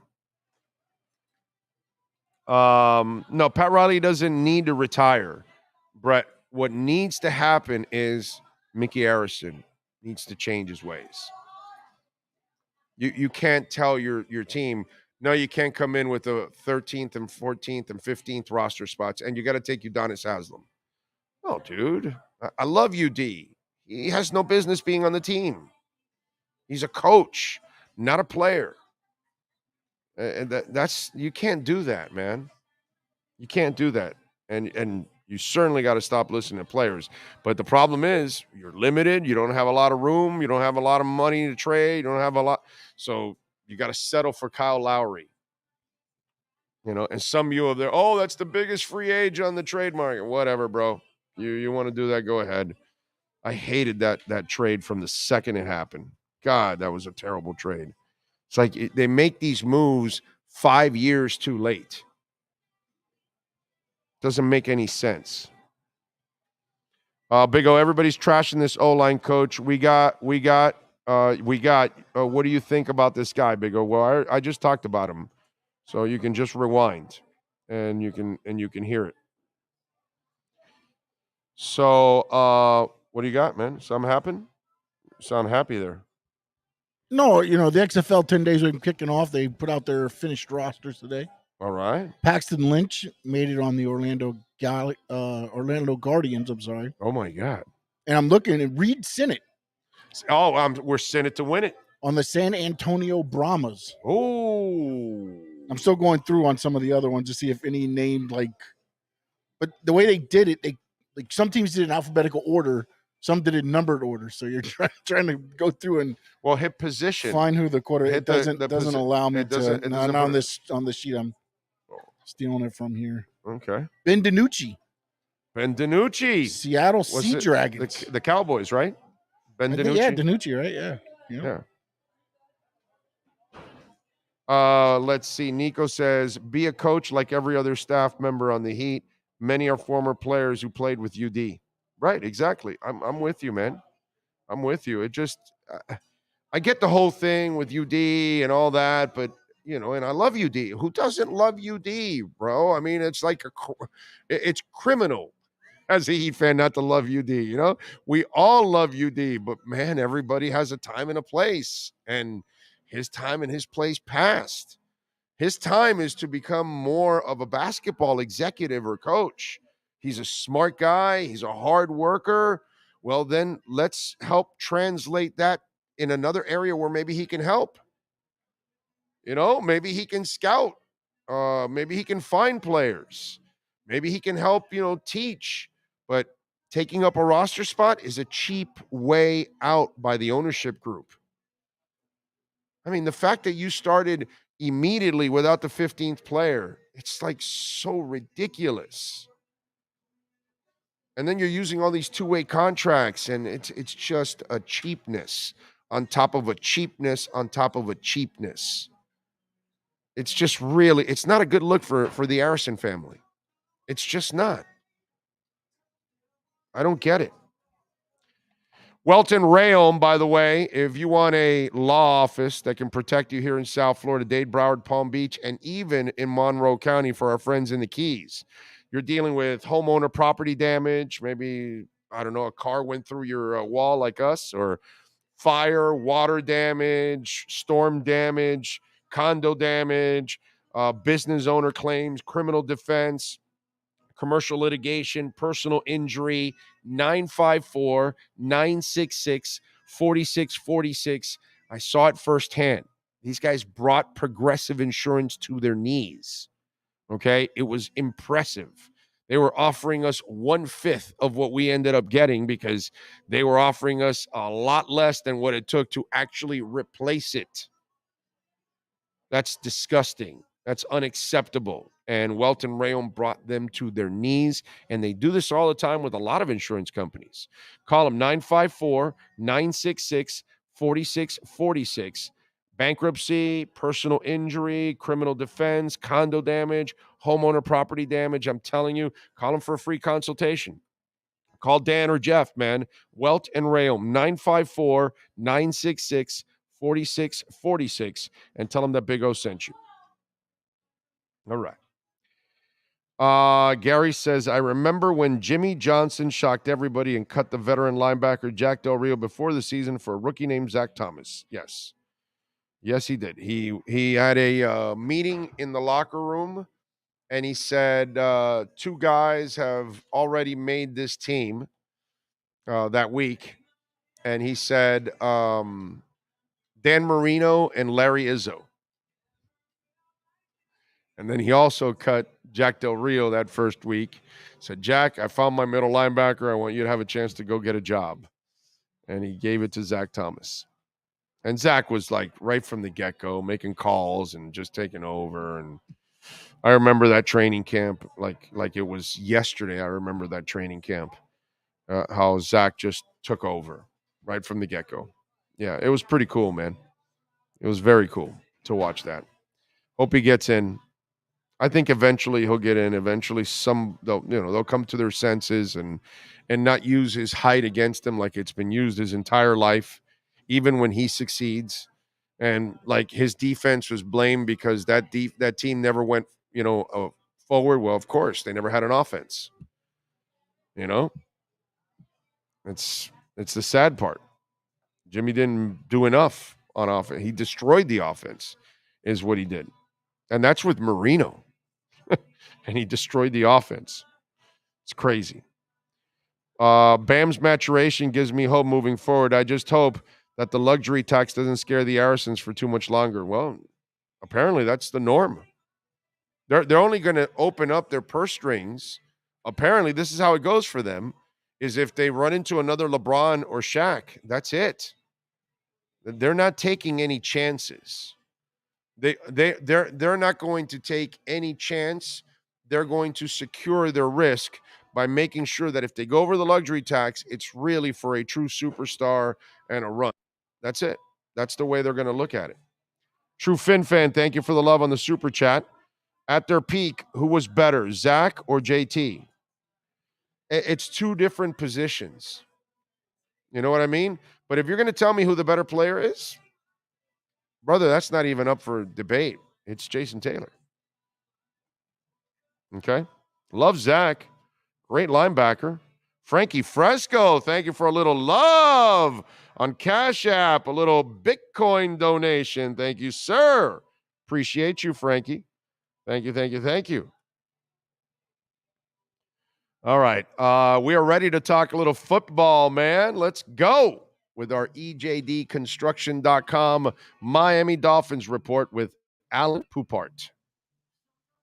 Dolphins fans, time to get insight on your favorite team with your favorite reporter with an Expos hat. Sports Illustrated's Alan Poupart in our EJDconstruction.com Miami Dolphins report, exclusively on a Big O radio show.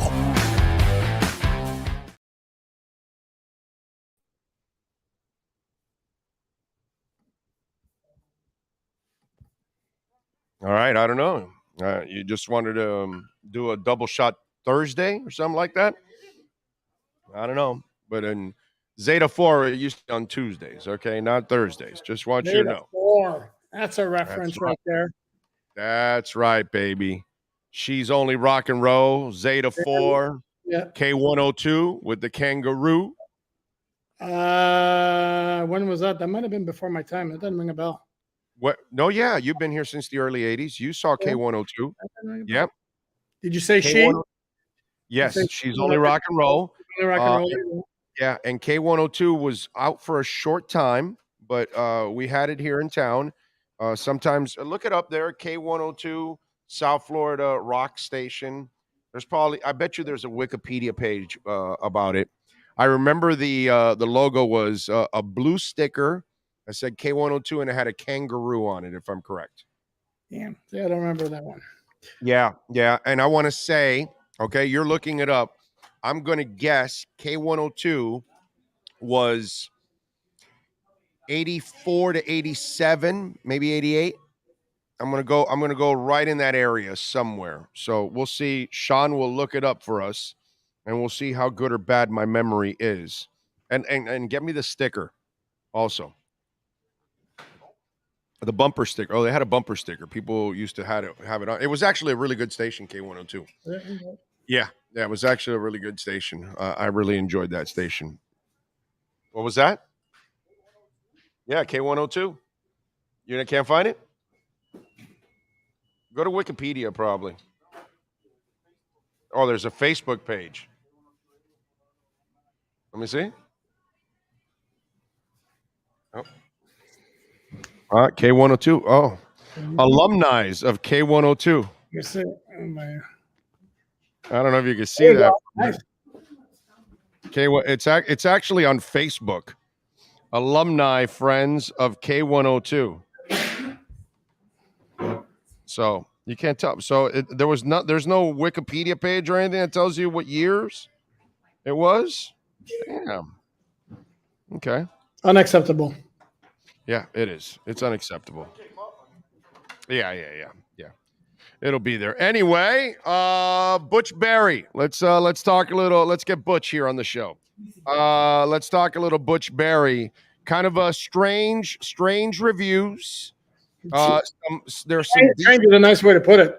Yeah, there's some decent stats out there at times too. So, what I've told Dolphin fans, who cares, bro? We got to give the guy a clean slate. McDaniel knows him, so he's got to like something about him because he worked with the damn guy. He must know something about what he wants to do in his system. So, what the hell? I mean, he deserves the benefit of the doubt. We got to be honest with the guy. We got to be fair with the guy and give him a clean slate. But so far, the reviews are not that good right now. No, and they're coming from folks out of Denver where he didn't make much of an impression. The fact that when they make the change with 2 games left in the regular season, they make it a point to fire the special teams coach and the O-line coach doesn't necessarily speak very well about it. I saw those same advanced stats that you saw, and I shake my head at advanced stats where people use it as a crutch to because somebody's inputting those stats and it becomes a judgment, like the win rate on pass blocking, the win rate. Well, the bottom line is they were leading the league in sacks allowed when Butch Berry was fired, and they were 23rd in rushing. So spare me with the win block rate and all that. Something weren't back to the original point again. And by the way, they suck, and he sucked at the University of Miami too. Yep, that's the word I got as well. And then when he was with Mike McDaniel in San Francisco, he was the assistant offensive line coach behind Chris Furster, who I know is the butt of a lot of jokes here in South Florida. Except the guy is a very, very good and very, very highly regarded offensive line. Oh no! Before you came on, I said, hey, we used to have a guy here that would do cocaine, but he could coach. So that's one of those guys that you want to try to straighten out so you can keep him because he's actually a really good coach. Yeah, I would go as far as to say there were most NFL observers and analysts were very high on his ability as a coach. Sorry, that's cheap and pun intended. We got you. That's cheap, and I hate myself for having gone there, but it was too easy. Here's the other factor with Butch Berry also. Let's not forget that Frank Smith, the offensive coordinator, was an offensive line coach before he became offensive coordinator. And it's not like he's not hands-on with the offensive line. So I think if anybody's expecting basically Mike McDaniel to hire Butch Berry and then go, here you go, here's the offensive line, you take care of them and we'll worry about the rest. No, not quite like that. Right. I kind of get that feeling too, that Smith will still be in charge, and it's almost like Barry really is more of an assistant offensive line coach, got the title of offensive line coach. And maybe it's one of those, hey, let's bring you in, let's get you, acclimated to the system, get you going with Frank. And then once we're comfortable and you're comfortable, then we can kind of, give you a little bit more and more and more. And it's one of those kind of things. And let me tell you this, some idiot on Twitter goes, well, they had to settle for him because who would want to work with this offensive line? I'm like, you're an idiot, dude. They got a perennial Pro Bowler in Armstead. Connor Williams is a hell of a center, and Robert Hunt is an up-and-coming guard. They've only got 2 questionable positions. And hell, if Brandon Shell comes back, at least he can man the right side and do a serviceable job for you. I think any offensive line coach would love to start with that kind of a foundation. And you got two of your other guys are 2 recent second-round picks who any offensive line coach from the outside might look at and go, give me some time with them. I'm going to turn them into players. Right. So yeah, no, that whole thing is kind of ridiculous. I'm not buying this notion. I saw again somewhere, like I think somebody on Facebook, where the Dolphin offensive line was rated 24th. Again, what's the rating? And no offense to PFF and all those good folks and all that. What's the rating? I know what my eyes told me for most of the season. And when Teron Armstead was in the game, That was a pretty solid offensive line. Yeah, and it was pretty solid when they were smacking Buffalo 7 yards a carry. And if the coach doesn't want to continue running, well, he's the one that kind of takes the groove out of Stella. You know what I'm saying? So there are times too where the run game was working really well, and the head coach did not help them at times to keep them hot and keep them going. And plus, most of the year, something we could not say in Tua's first 2 years, Tua was not running for his life at all in the passing game. Correct. He had more than enough time. I don't know, bro. What do you want to go 90, 95% of his drops?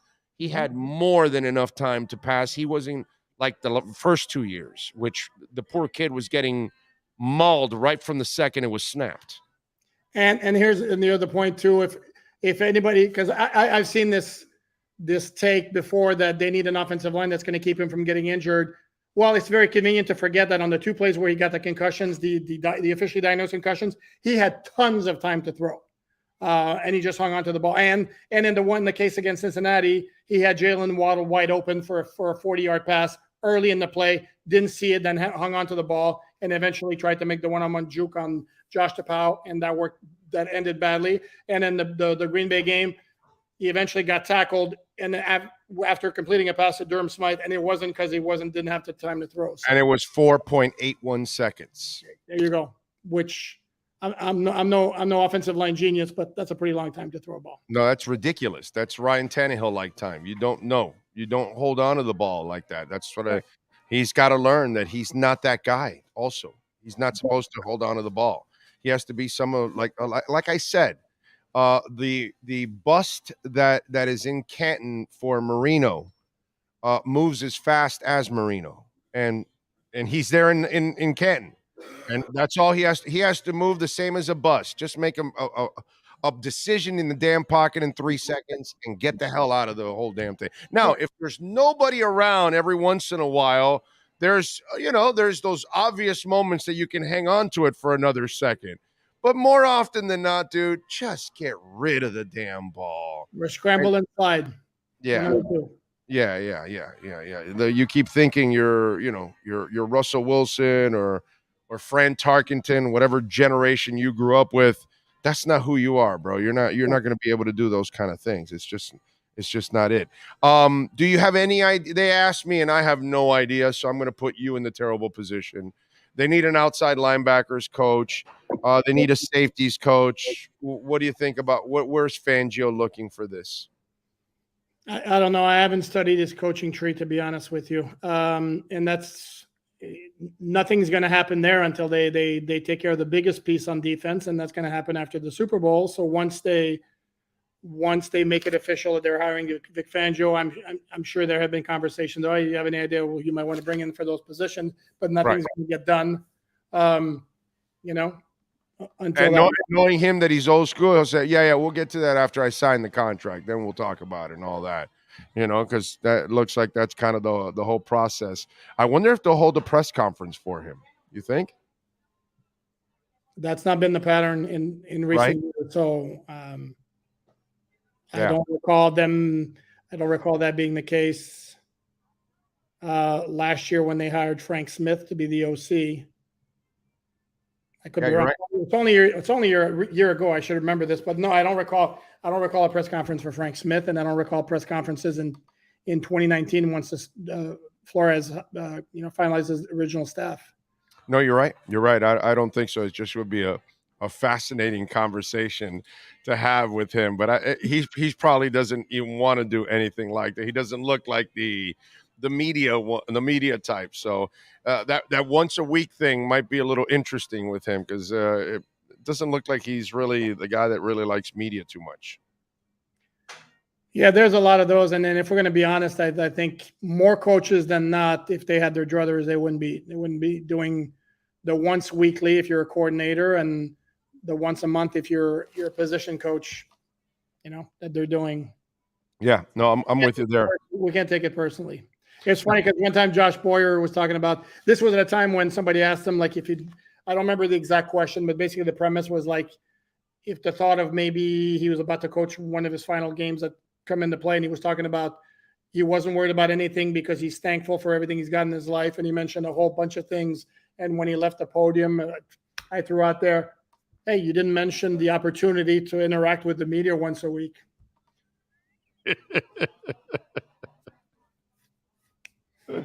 What was the reaction?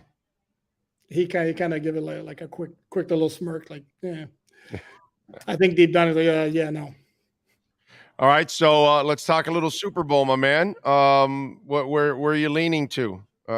Philly's favored by 1.5 in this game.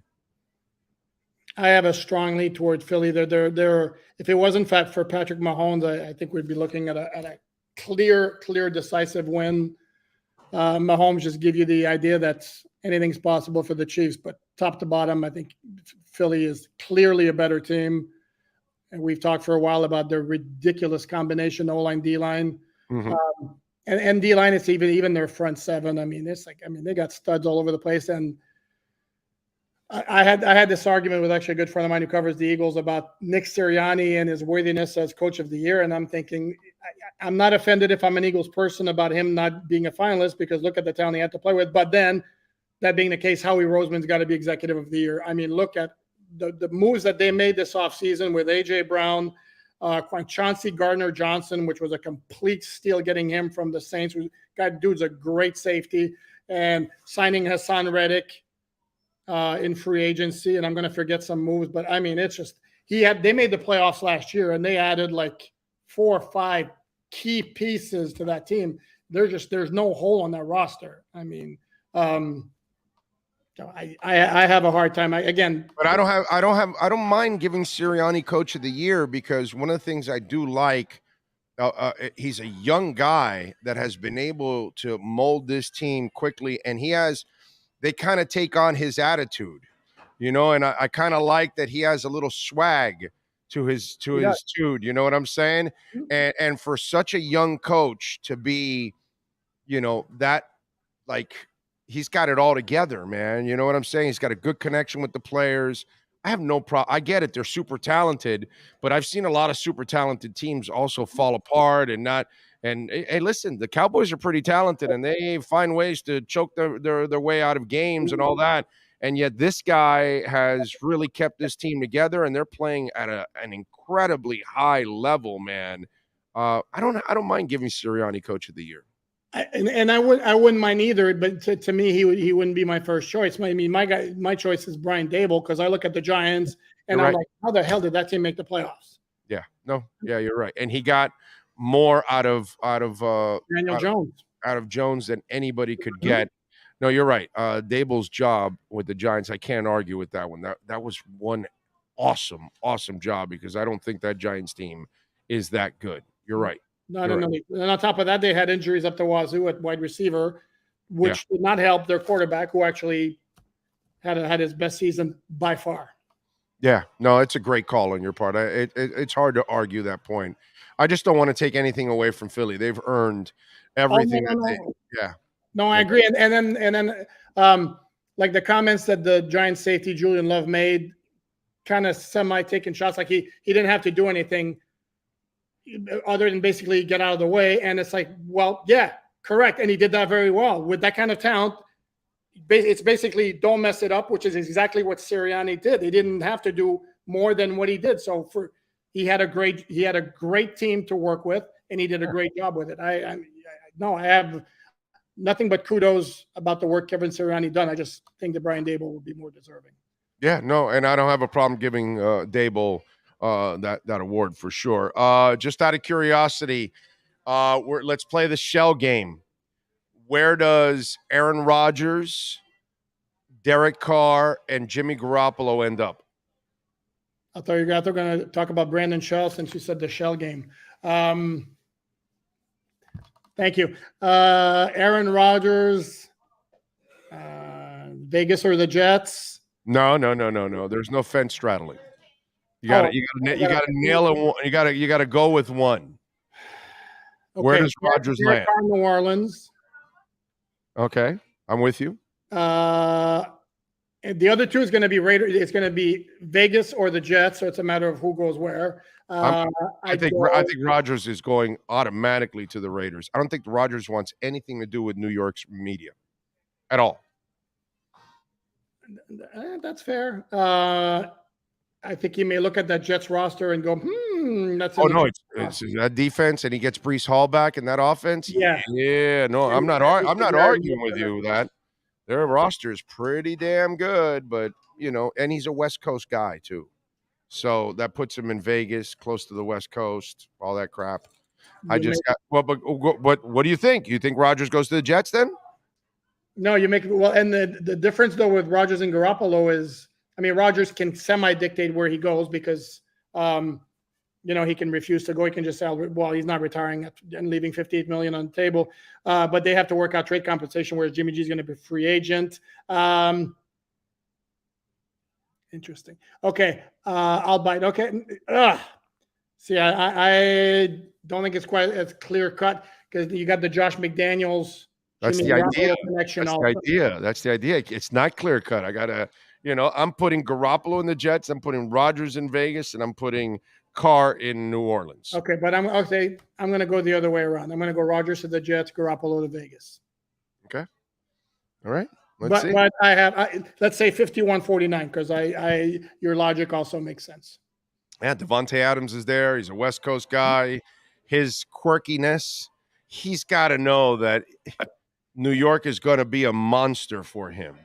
Yeah, but he's also one of those guys. If Aaron Rodgers, how can I put this very politely? Let's say has a fairly high regard for his own intelligence and ability to handle situations. So he may look at it almost as a challenge, and I'll deal with those New York media types. I don't know. It's different when it's just Rob Domofsky and a couple of other dudes standing in front of you in Green Bay, and then you go to New York and it's going to be 200 in front of you every single week, and they're going to be dissecting anything and everything you say and have said and all kinds of stuff. And I don't know. Here's the thing though. Dealing with the local media for quarterback is 1 day a week plus post game.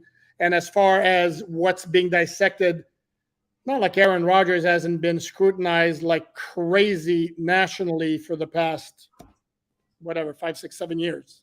Yeah, I know. But it's different when all these New York media outlets are right in your face, and then they start bombarding you with, Super Bowl-like questions. And you're like, well, where did that come from? Holy crap, that kind of shit. It's a different you have to be a different athlete to play in New York, period. You have to be.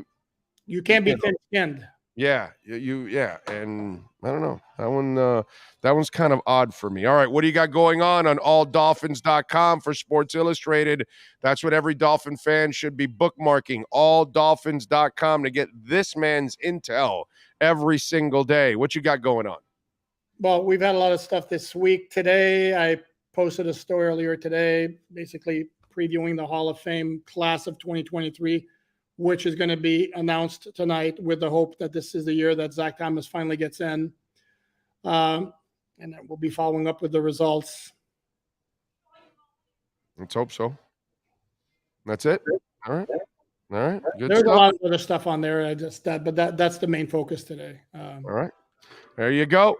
Appreciate you as always, my man. Thank you. We will catch up on Tuesday, and we'll talk a little Dolphins, and we'll talk a little Super Bowl. Then we'll have our result.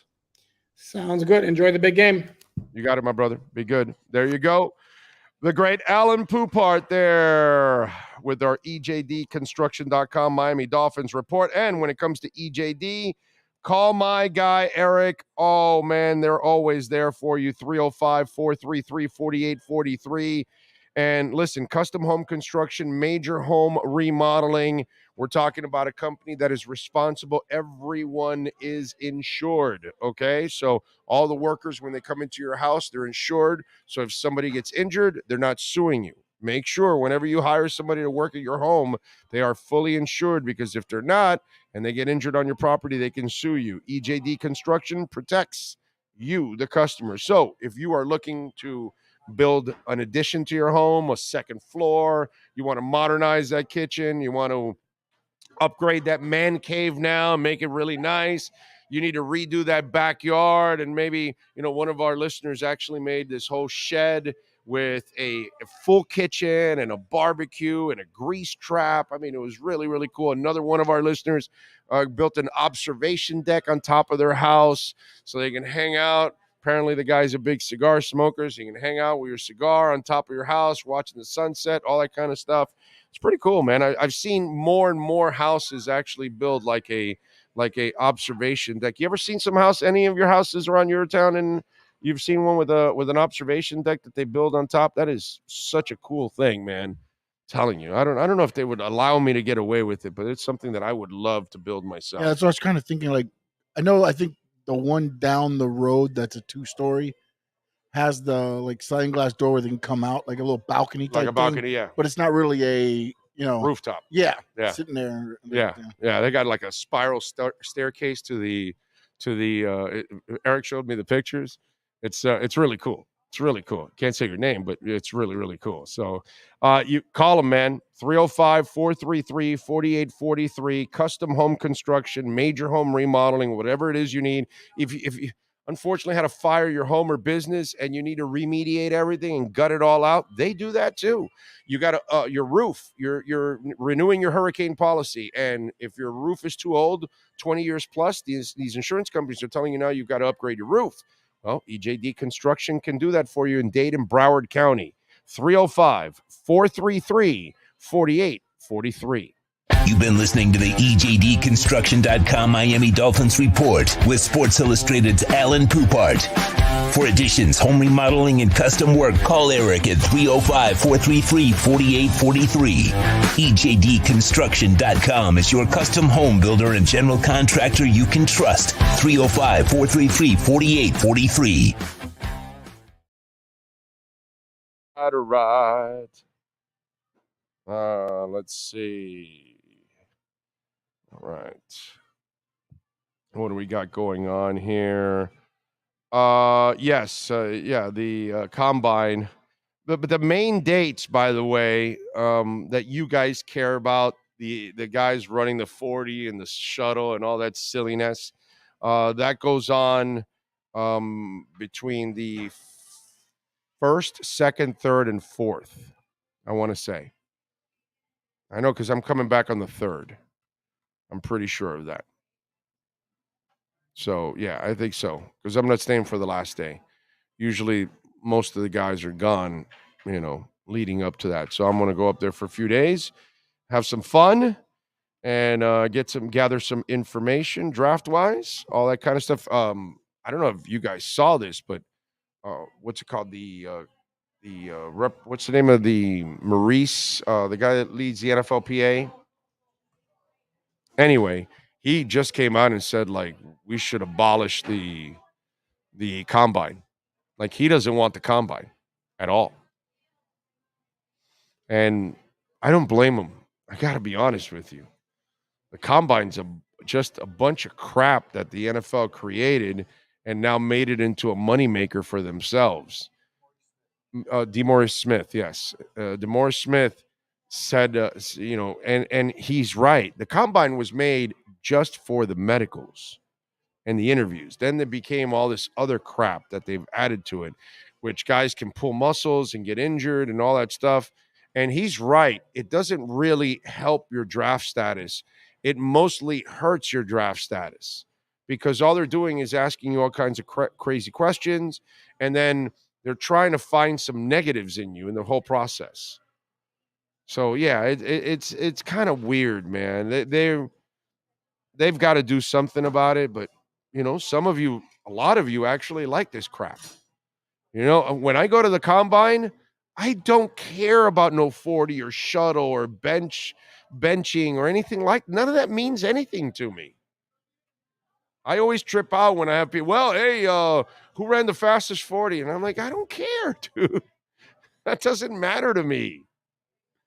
I'm not drafting somebody just because they ran the fastest 40 or because they benched. I remember, was it the Bears took some lineman that he did a crazy amount of squats or benches, bench reps. And I forgot the guy's name. Do you remember who I'm talking about? Not the bench press thing. I was going to say, I know, I remember the whole joke about Al Davis, though. Oh, if you yeah. run a 40, you can jump up to a Yes. first-round pick because you got Willie Gault and all Yes. those guys. Yes. I remember yes. that, but I don't remember the. Yeah. See if Yeah. So just what's it called? It's crazy. Just to me, it's silliness. let me see here. Justin Ernest. Really? No.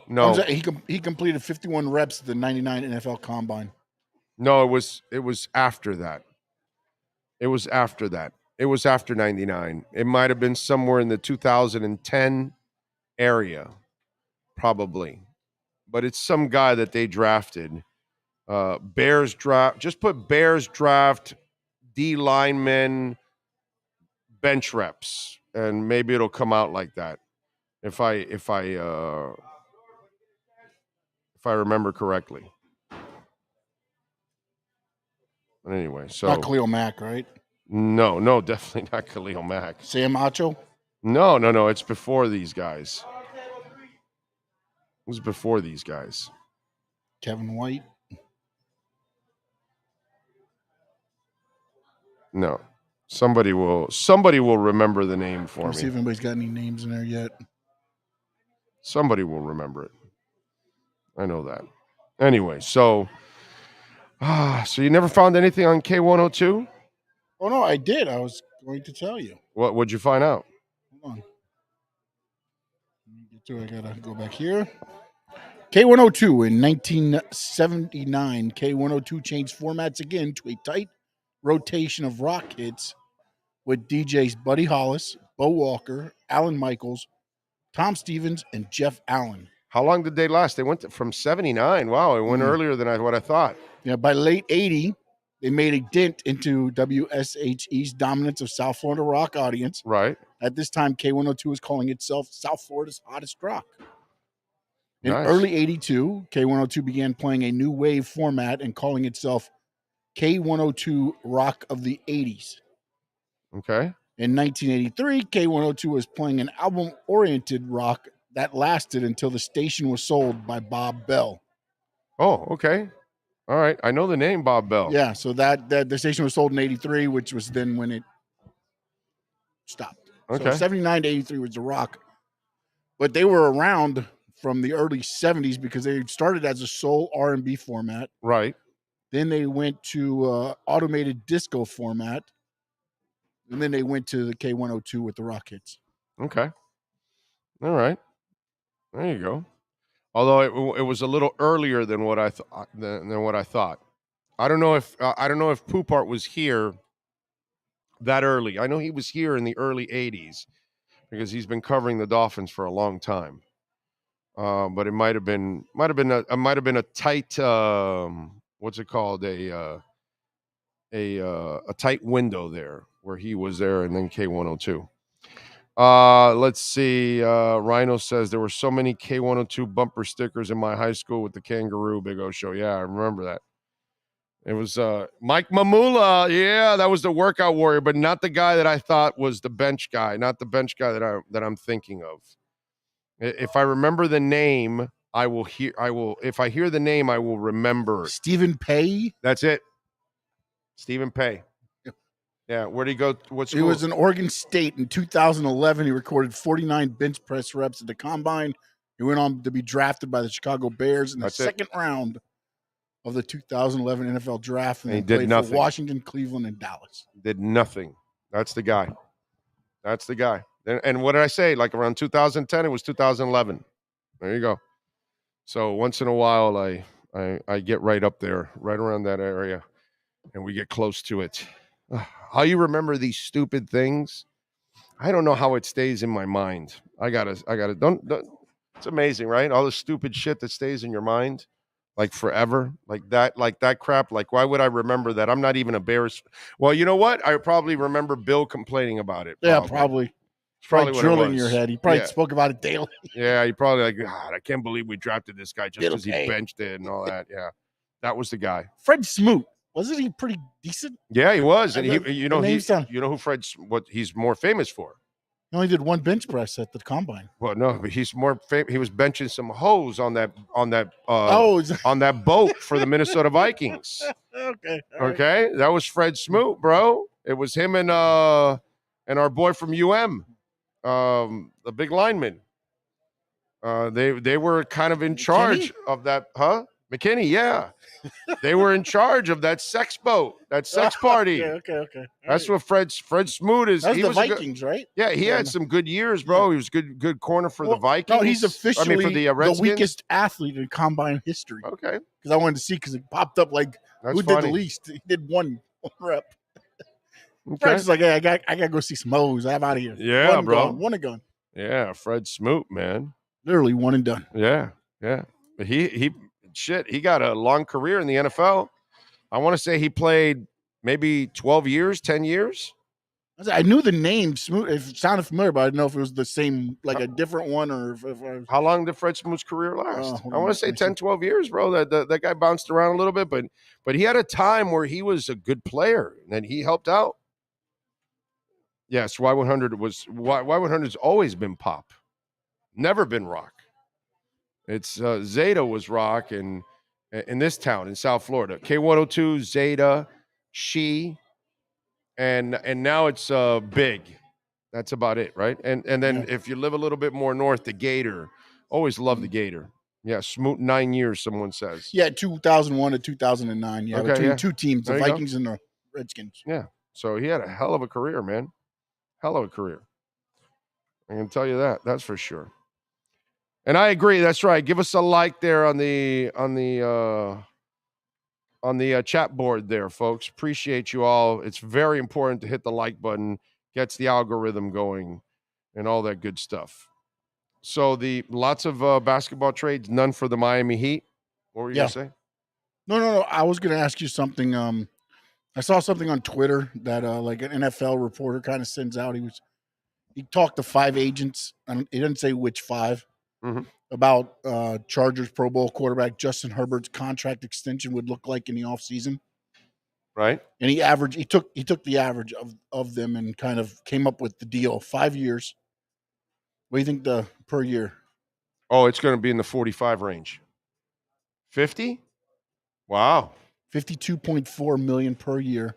Now again, remember, this is 5 agents. This is not like I don't know which 5 that he doesn't put all there, but $262 million, $200 million in guarantees. You think the Chargers do that? Because I know how you talk about they have no choice. They're going to let go. They're going to let others go, and they're not going to. Yeah, Justin Herbert. Yeah, because they have to. They have to put $200 million in escrow. Yeah. I mean, again, this is off of. For those of you that don't know, this is off of all the that. money you guarantee a player.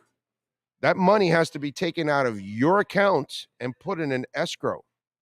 Because it has to be guaranteed that player is going to get it. And they don't know 5 years from now, you might be broke and you might have lost everything and then you can't pay the players. So you have to take liquid cash out of the business and put it away.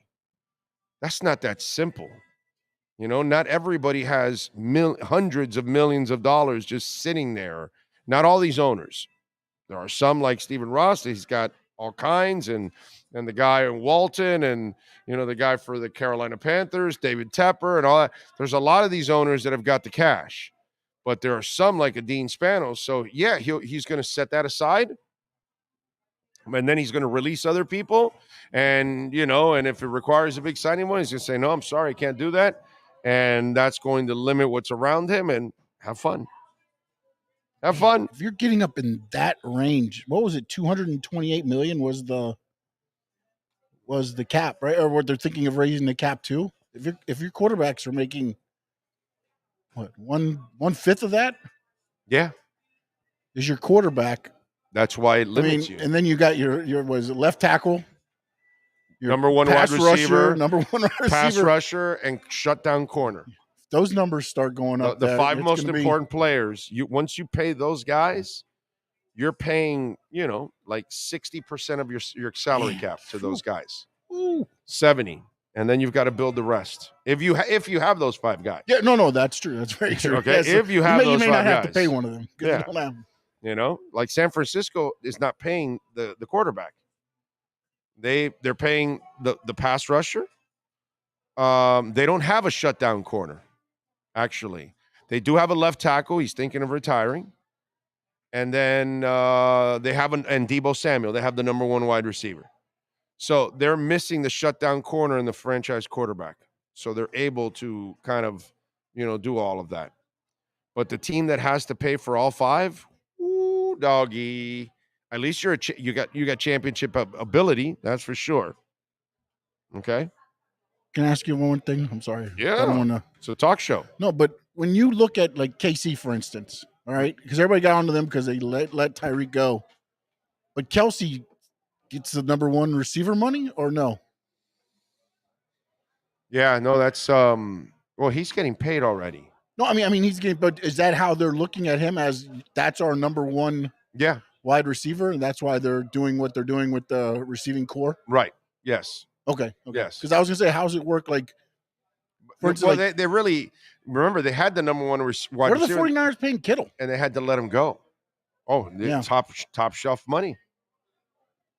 They're paying him top shelf, dude. Yeah. So they got Deebo, Kittle, no quarter. Oh, but again, they don't have the quarterback right now. They're not paying the quarterback. Right. They don't have the shutdown corner or the quarterback. So they can get away with it right now because they can get away with it. Got it. Okay. Yeah. But once you got to pay that quarterback the 40, 45, $50 million, it really starts to change the dynamics of your team. Let's see. I don't know who they'll bring in as a backup, man, for the Dolphins. I just don't know. Panthers are back in action tonight against the Sharks at Florida Live Arena. The Sharks suck, so they should be able to hopefully get a victory. UM is off till Saturday at the Watsco Center. They take on Louisville. What else do we have? KD to the Suns. Durant, TJ Warren to Suns for Mikal Bridges, Jay Crowder, Cameron Johnson, 4 first-round picks in 23, 25, 27, 29, and a pick swap in 2028. I mean, a busy time in the NBA. The Bucks traded for Jay Crowder for 5 second-rounders. The Lakers traded Thomas Bryant to Denver for Devon Reed and 3 second-rounders. That's crazy. Because the Lakers were able to dump Russell Westbrook, and they got D'Angelo Russell in a 3-team trade. LA got Russell, Malik Beasley, and Jared Vanderbilt. And then Utah got Russell Westbrook. They'll buy him out. Damian Jones, Juan Toscano Anderson, and a 2027 first-rounder. Minnesota gets Mike Conley, Nickel Anderson Walker, second-round picks in 24, 25, and 26. The Jazz now, the Utah Jazz now have 15 first-round picks from now through 2029. You believe that? In the next 6 years, they have 15 first-rounders. Smart, man, because you can't bring free agents to Utah. So what do you have to do? You have to trade for players. What do you need to trade? You need capital. What's capital? First-round picks. The Jazz, loaded up by trading away Darren Williams. Darren Williams. By trading away Donovan Mitchell. Then they traded away Mr. COVID. What's his name? The center. Rudy Gobert, and now this trade. 15 first-rounders. This is why I wanted Miami has no trade capital. You got to move ahead, man, with Bam, and you needed to move Jimmy. Besides, you're going to get rid of Lowry eventually, but nobody wants him now. They'll wait till next year when it's an expiring contract. You had to get rid of Jimmy. I hope the Heat is smart enough to get rid of Jimmy in this offseason if they can. If they can. Okay. Oh, by the way, Rams are close to hiring Bills assistant O-line coach Ryan Wendell, who's a Cali native. So the move of Mike Munchak doesn't look like, the Rams wanted Munchak, but doesn't look like Munchak wants to come out of retirement. So for those of you out there, because, I've had a couple of people, why couldn't they get Munchak, this, that, and maybe the guy doesn't want to coach. And he's got family on the left coast. And remember, Mike Munchak has had a hell of a career. It's not just a great coaching career, you youngins out there. This is a Hall of Fame caliber player. Okay, Mike Munchak was one hell of a player, one hell of an offensive lineman for a long time. That entire family, right? It was like 3 of them, right, that have played in the NFL. The Munchak brothers and the dad, I want to say. I mean, it's sick. And so he's had a long career. Maybe he doesn't, at least from what I heard before I started this show. So it looks like he may not be coming back to work yet. Maybe he's off this year or done overall. Who knows? All right, let's take a quick break. It is hour number 3 next. We are coming to you live from Hialeah Park. By the way, Cutter's Edge Pro, we love Cutter's Edge Pro. Will and Mike, they do a great job. Every time I pull into my house and I see the beautiful work that they did for us, and they can do it for you, it changes the look of your home. It just feels, it just takes it to another level. Plus the value of your home goes up. And then the best thing that we've been able to do, and by the way, I went and saw the video. There was too much freezing at the back end of it. I gotta reshoot that video. Yeah, it locked up and it stayed with me for a while until the end. Yeah, it's not. Yeah, so I gotta redo it, and I will. I'll redo it and show it. Maybe what I'll do is I'll record it, then upload it, so that way you guys can see the whole video clean and everything. But man, my backyard, I'm so happy with, and I thank Will and Mike, obviously, and that company does such an amazing job. They do the job right. That's what you're going to feel when they're done, that they did it the right way. They do maintenance also, folks. They do all kinds of things, from landscape design to outdoor lighting, irrigation, synthetic turf, tree trimming and removals. Don't go doing that yourself. It's so dangerous getting up on the roof. Sometimes these trees are close to power lines. Man, let professionals do this for you. That way nobody gets injured, and they're fully insured, by the way. Again, I wouldn't even have a company on our show that isn't fully insured, because I'm not going to send a company to your house that isn't fully insured and puts you guys at risk. I can't do that. And that's why I always tell you guys, whoever you hire, please make sure they're fully insured. So Dade, Broward, or Palm Beach counties, call my friends, man. Call William or Mike, 954-472-0622. Your home, your business, your condo, doesn't matter. They work all of those. It doesn't matter if it's home or business. Every kind of business, they've handled all of them here throughout South Florida, and they maintain them. They've got like over 70 trucks that are roaming, and you've probably seen the Cutter's Edge logo throughout South Florida. Call William or Mike, 954-472-0622. Go to cuttersedgepro.com and go to their Instagram page and go check out some of their work there at Cutter's Edge Pro. Welton Rayom has more than 62 years of litigation experience handling insurance disputes. They're committed to resolving even the toughest insurance claims quickly. Call them for a free consultation. 954-966-4646. At Welton Rayom, they don't get paid unless you win. Property damage claims to your home, business, or condo as a result of a hurricane. Welton Rayom can help. Water, mold, fire, smoke damage, Welton Rayom can help. Call 954-966-4646.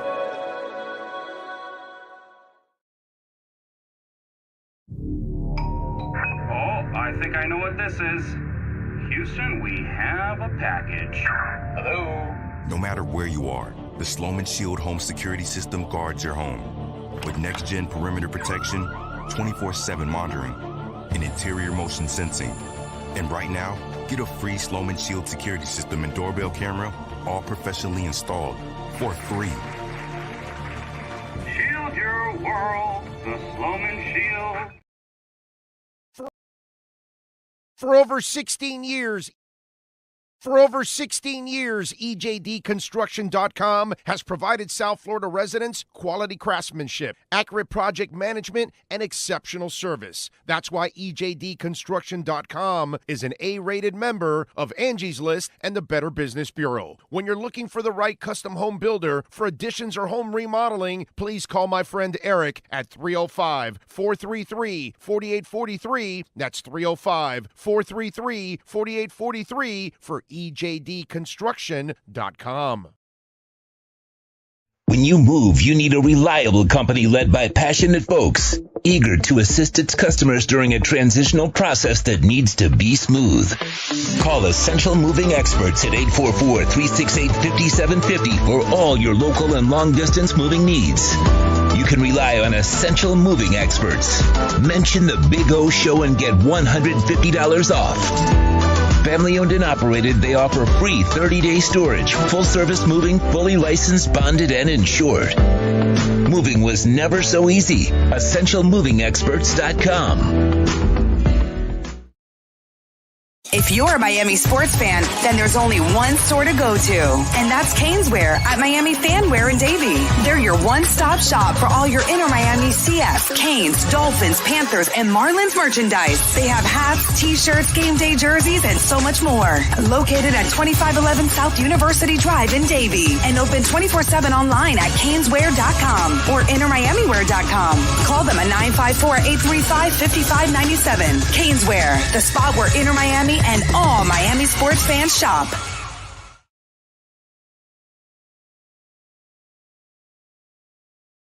There's no need to drive around South Florida wasting valuable time looking for a new or certified pre-owned Acura. Go to the #1 volume sales dealership in the Southeast United States. Craig Zinn's Acura of Pembroke Pines. Purchase with pace and space in a dealership tailored to your needs. From home buying to providing that personal touch. Contact the 2020 Satisfaction Award winner Craig Zinn's Acura of Pembroke Pines. 888-776-5123. That's 888-776-5123. Or visit them at 15601 Pines Boulevard in Pembroke Pines.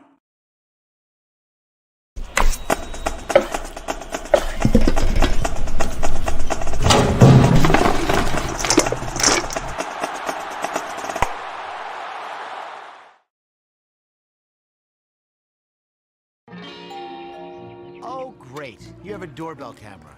Now you have a front row seat to your house getting robbed.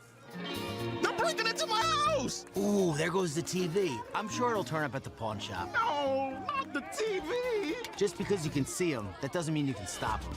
With Slogans, you get 24-hour monitoring, a free home security system, and professional installation. Plus, free doorbell camera, one that'll actually work for you. Get out of my house! Get out of the house! Call 1-800-ALARM-ME.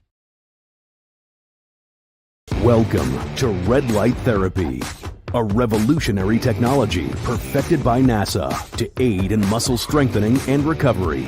Red and infrared light has the capacity to penetrate deep into the cell's mitochondria, potentially leading to increased energy, faster recovery, and the optimal performance your body demands. Train, fight, recover.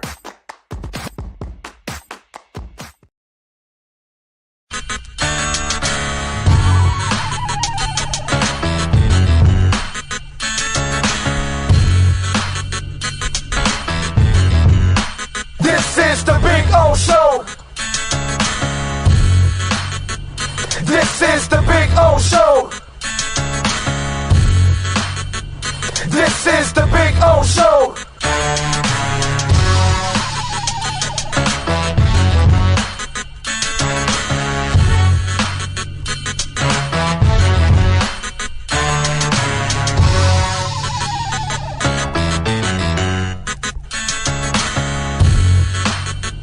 This is the Big O Show. This is the Big O Show.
When you move, you need a reliable company led by passionate folks, eager to assist its customers during a transitional process that needs to be smooth. Call Essential Moving Experts at 844-368-5750 for all your local and long-distance moving needs. You can rely on Essential Moving Experts. Mention the Big O Show and get $150 off. Family owned and operated, they offer free 30-day storage, full-service moving, fully licensed, bonded, and insured. Moving was never so easy. EssentialMovingExperts.com. Welcome.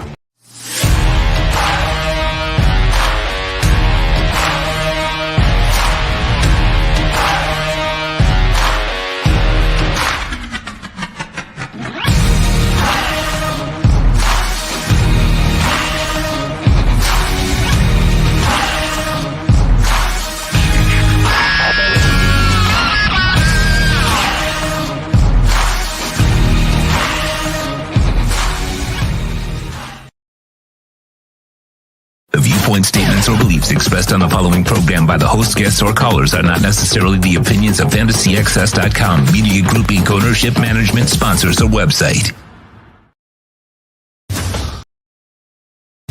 When it comes to South Florida sports teams, very few in the media have witnessed, lived, and covered it like the Big O. Let's start the program dedicated to your favorite South Florida teams with a passion that's unmatched. The Big O Radio Show is on. Here's the Big O. Hey, welcome back. It's hour number 3 of the program, coming to you live from Hialeah Park. Appreciate all of you out there. Louis de Cubas is set to join us at the bottom of the hour. We'll have a little fun with him. Man, there's a monster dip in the market right now, dude. Bitcoin's down to 21,871. It was hovering around 23, down almost 5%. Something happened. The markets have gone to crap. Dow Jones is down 250 points. The S&P down 36. I mean, it is just absolutely crazy. Apple down 1%. It is not good. Home Depot down 5%, man. Wow. So, yeah, not good right now. Markets went the other way. And, it's, to me, I told you guys about this before. I was kind of shocked about these runs that have happened in the market and in crypto, because I thought we were going to kind of go through some really rough stuff in the first 6, 7, 8 months of this year. And then the back end, I thought, is when we were going to start to. So I was surprised. But I got to tell you, nice little dip there. I see where Cardano's at. That's a really good price right now with Cardano. Man, I saw Cosmos now hit 14. I think that's, a really, really good price. There's some real good values right now. Maybe a little dip now on Ethereum. It's a really, really good one there. So there's some stuff, man. Let's see what happens. Maybe I'll do something. I got something set for Saturday to do a crypto show, but who knows? Maybe I'll do an extra one here along the way as some more information comes in and we can start to look at it. But man, that is pretty impressive dip there for the market. Still way up from where it was, but yeah, that's one hell of a dip, man. One hell of a dip, I gotta say. Let me see where Alethea is at. And Alethea is down 20%, down to 5.7 cents. Remember, it got up to 9. This was under a penny, and it shot up. And remember, when it got up to 9, I hope I told you to take out your investment and take out your profits.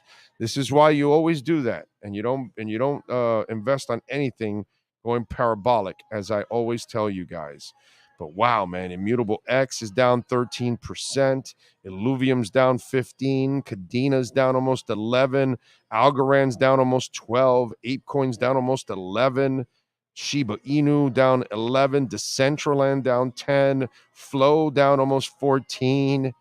I mean, it is a rough hit.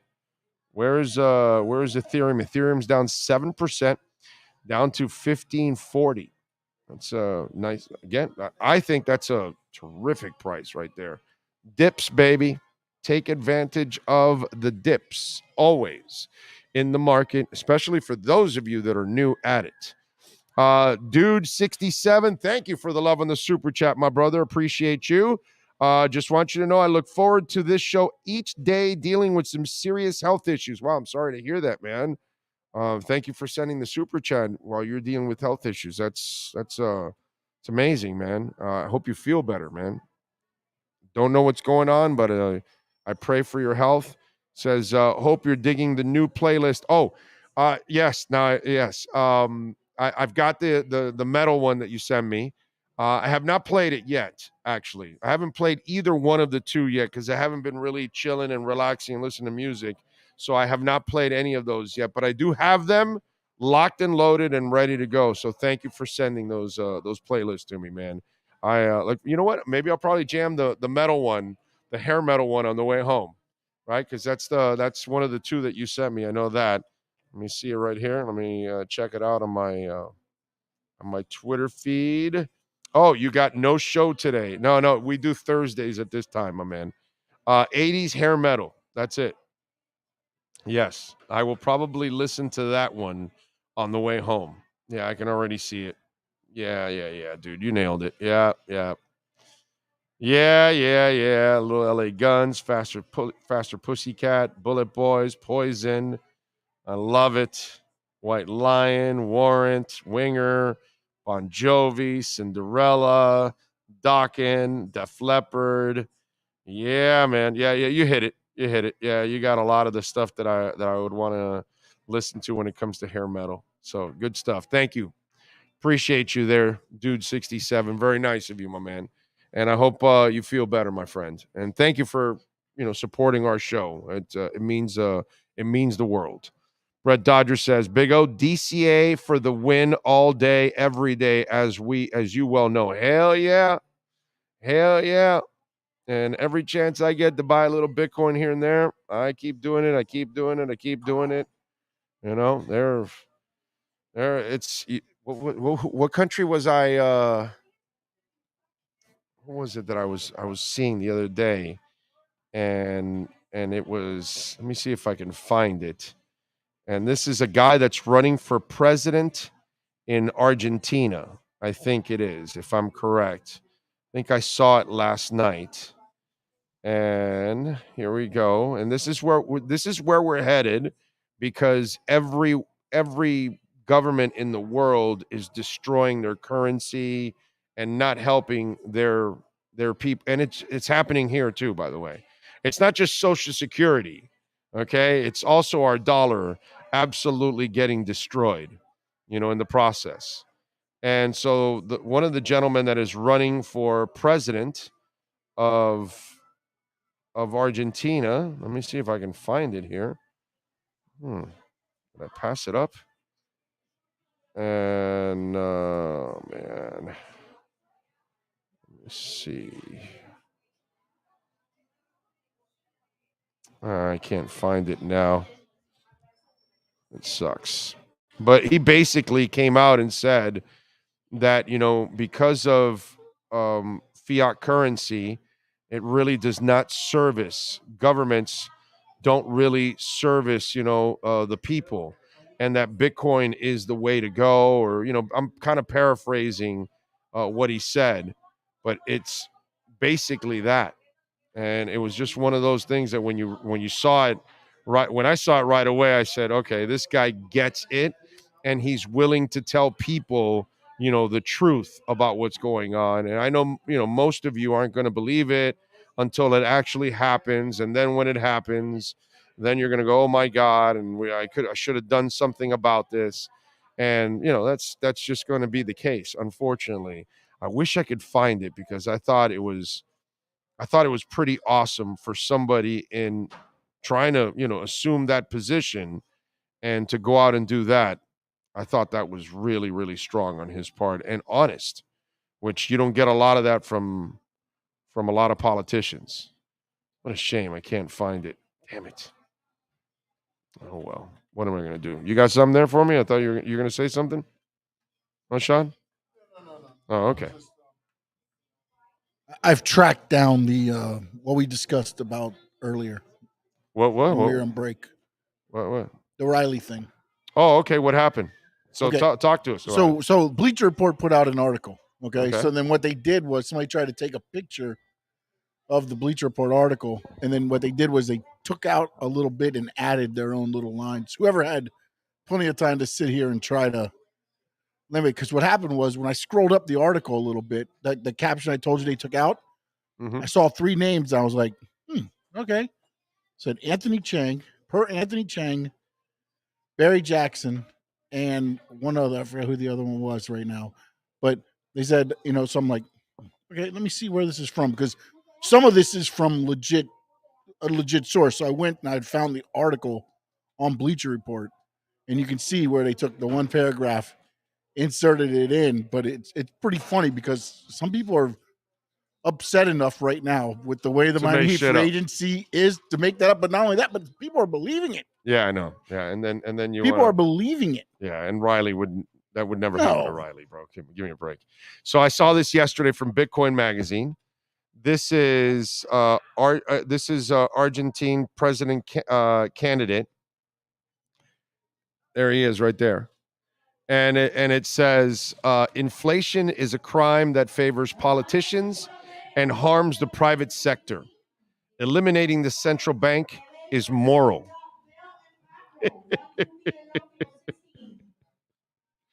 So, and he says more things, so to go out and say stuff like that, it's because he understands that that's the truth. These central banks all over the world are killing us. Actually, they're annihilating us, and eventually, the freedom of Bitcoin will open it up for all. But you guys will get it down the line. Don't worry about it. You guys will get it down the line and you'll figure it out. And then you'll say, that son of a bitch was right. He was always talking about it. El Salvador, by the way, received 1.5 million tourists in 2022, exceeding expectations, according to the ambassador to the U.S. Why? Because they are a Bitcoin heaven now. And Kevin McCarthy, Speaker of the United States House of Representatives, likes Bitcoin and says it has a future. I will give the Republicans credit. They are way more accepting of Bitcoin than the Democrats. The Democrats are completely lost when it comes to that. So I will give the Republicans credit in that. I can't give them credit in a bunch of other things, just like I can take it away from the Democrats for a bunch of other things. But on the Bitcoin side, got to give the Republicans the major edge on that one. If you go outside tonight and listen, you can hear the Miami Heat free agency. Absolutely crickets. Although if you come out here, you'll see incredible landscaping, beautiful architecture. There's casino machines all over the place. We got over 900 gaming machines downstairs. We got the smoking hot slots outside. Got the poker room out here. Got the lovely ladies that'll bring you out drinks. They'll bring you out some food. Got TVs all over the place. So I see a little world baseball. No, is it Serie del Caribe going on over there on television? So you can watch a little baseball because baseball has been very, very good to me.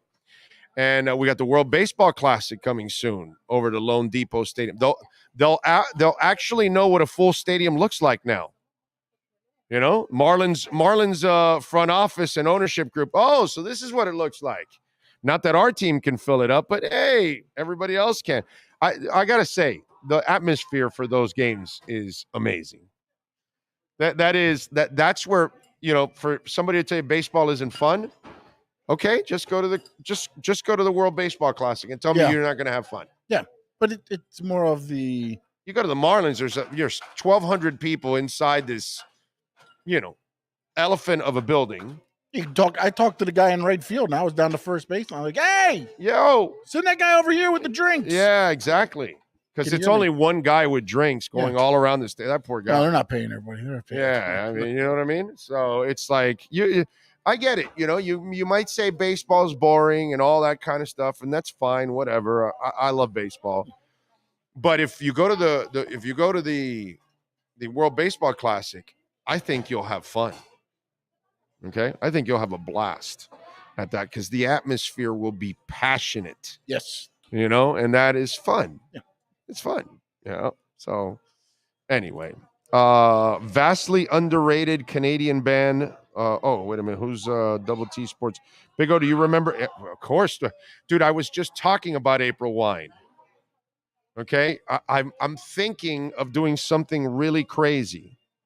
Okay, April Wine is playing their last concert. Well, at least the lead singer is playing his final concert in Nova Scotia. And I was talking about this. Where is this? Damn it. Let me see if I have the article still here. Miles Goodwin is going to retire from touring in March this month. The singer and guitarist in the Canadian outfit from 1969 until they split in 86.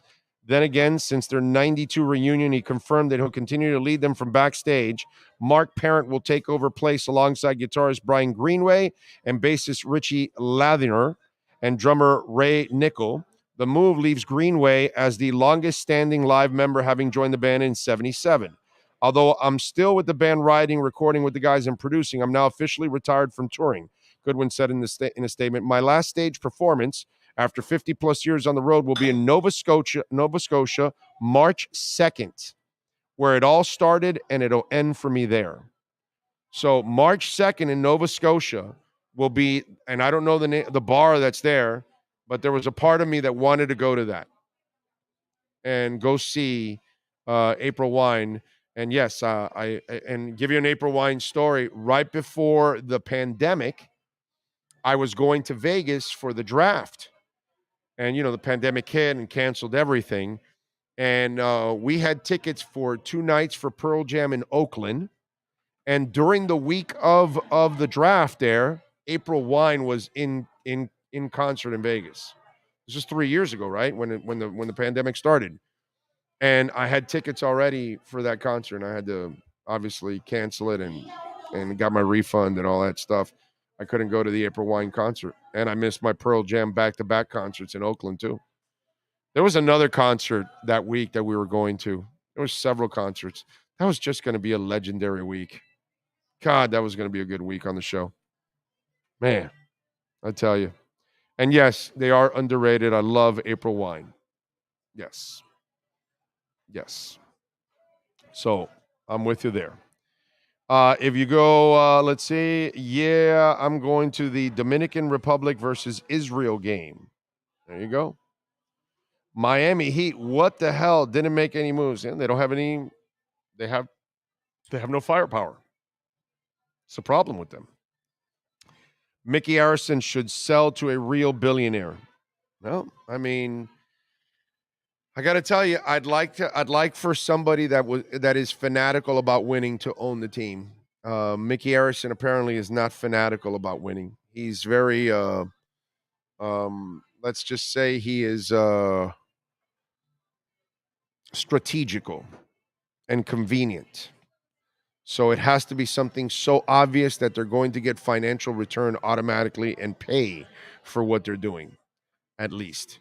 But is he willing to take chances and pay luxury tax and all that kind of stuff? No, he's not. And he proves that every single year.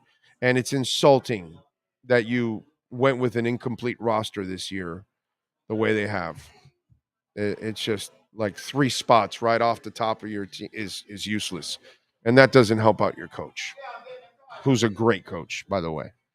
I can't say enough about Eric Spoelstra. I really can't. He is as impressive as it gets. Michael Irvin, by the way, was sent home after an altercation with a woman at a hotel at the Super Bowl. He will not be part of their coverage in the NFL Network. It's kind of crazy. He says he doesn't know what happened. He says it was a 45-second interaction with her, and then he walked away. And who knows? Kind of crazy, huh? I tell you. All right, let's talk a little boxing. On the 24th of this month, Sean and I will be here to watch it all, and we'll have some interviews for you throughout from now till the 24th. We'll be giving away some tickets. Guillermo Ragondo is coming back to the ring February 24th here at Hialeah Park, and the great Luis de Cubas is ready to join us to talk a little boxing. And Luis is always ready to talk a little boxing. How you doing, my friend? You doing good? I'm doing great. I'm happy to, come back to the Hialeah racetrack again. I think it's the 9th time now. I want to thank Frank Fury, John Bernetti Jr. I want to thank Amari Piedra from the Caribe Royale in Orlando, which is his partners in the event. And I'm very happy to come back on the 24th with Guillermo Rigondeaux, which really is a fighter that's won 2 gold medals. He's a 2-time, world champion. And I think it's great for him to come back to to Hialeah after a 12-year layoff. He's been fighting all over the world, and I think it's great for him to come back and fight in front of his hometown. Yeah, I think I want to say the first time I saw him fight, I might have been at the DeVille Hotel in Miami Beach. At the Fontainebleau Hotel. At the Fontainebleau. Okay, that's where it was. Right, yeah. That night we had it was actually a very good show. We had a lot of people there. Yeah, I remember that. Before we get to Guillermo, obviously, let's talk a little bit about the entire fight card, because you've got some interesting young Cuban fighters too.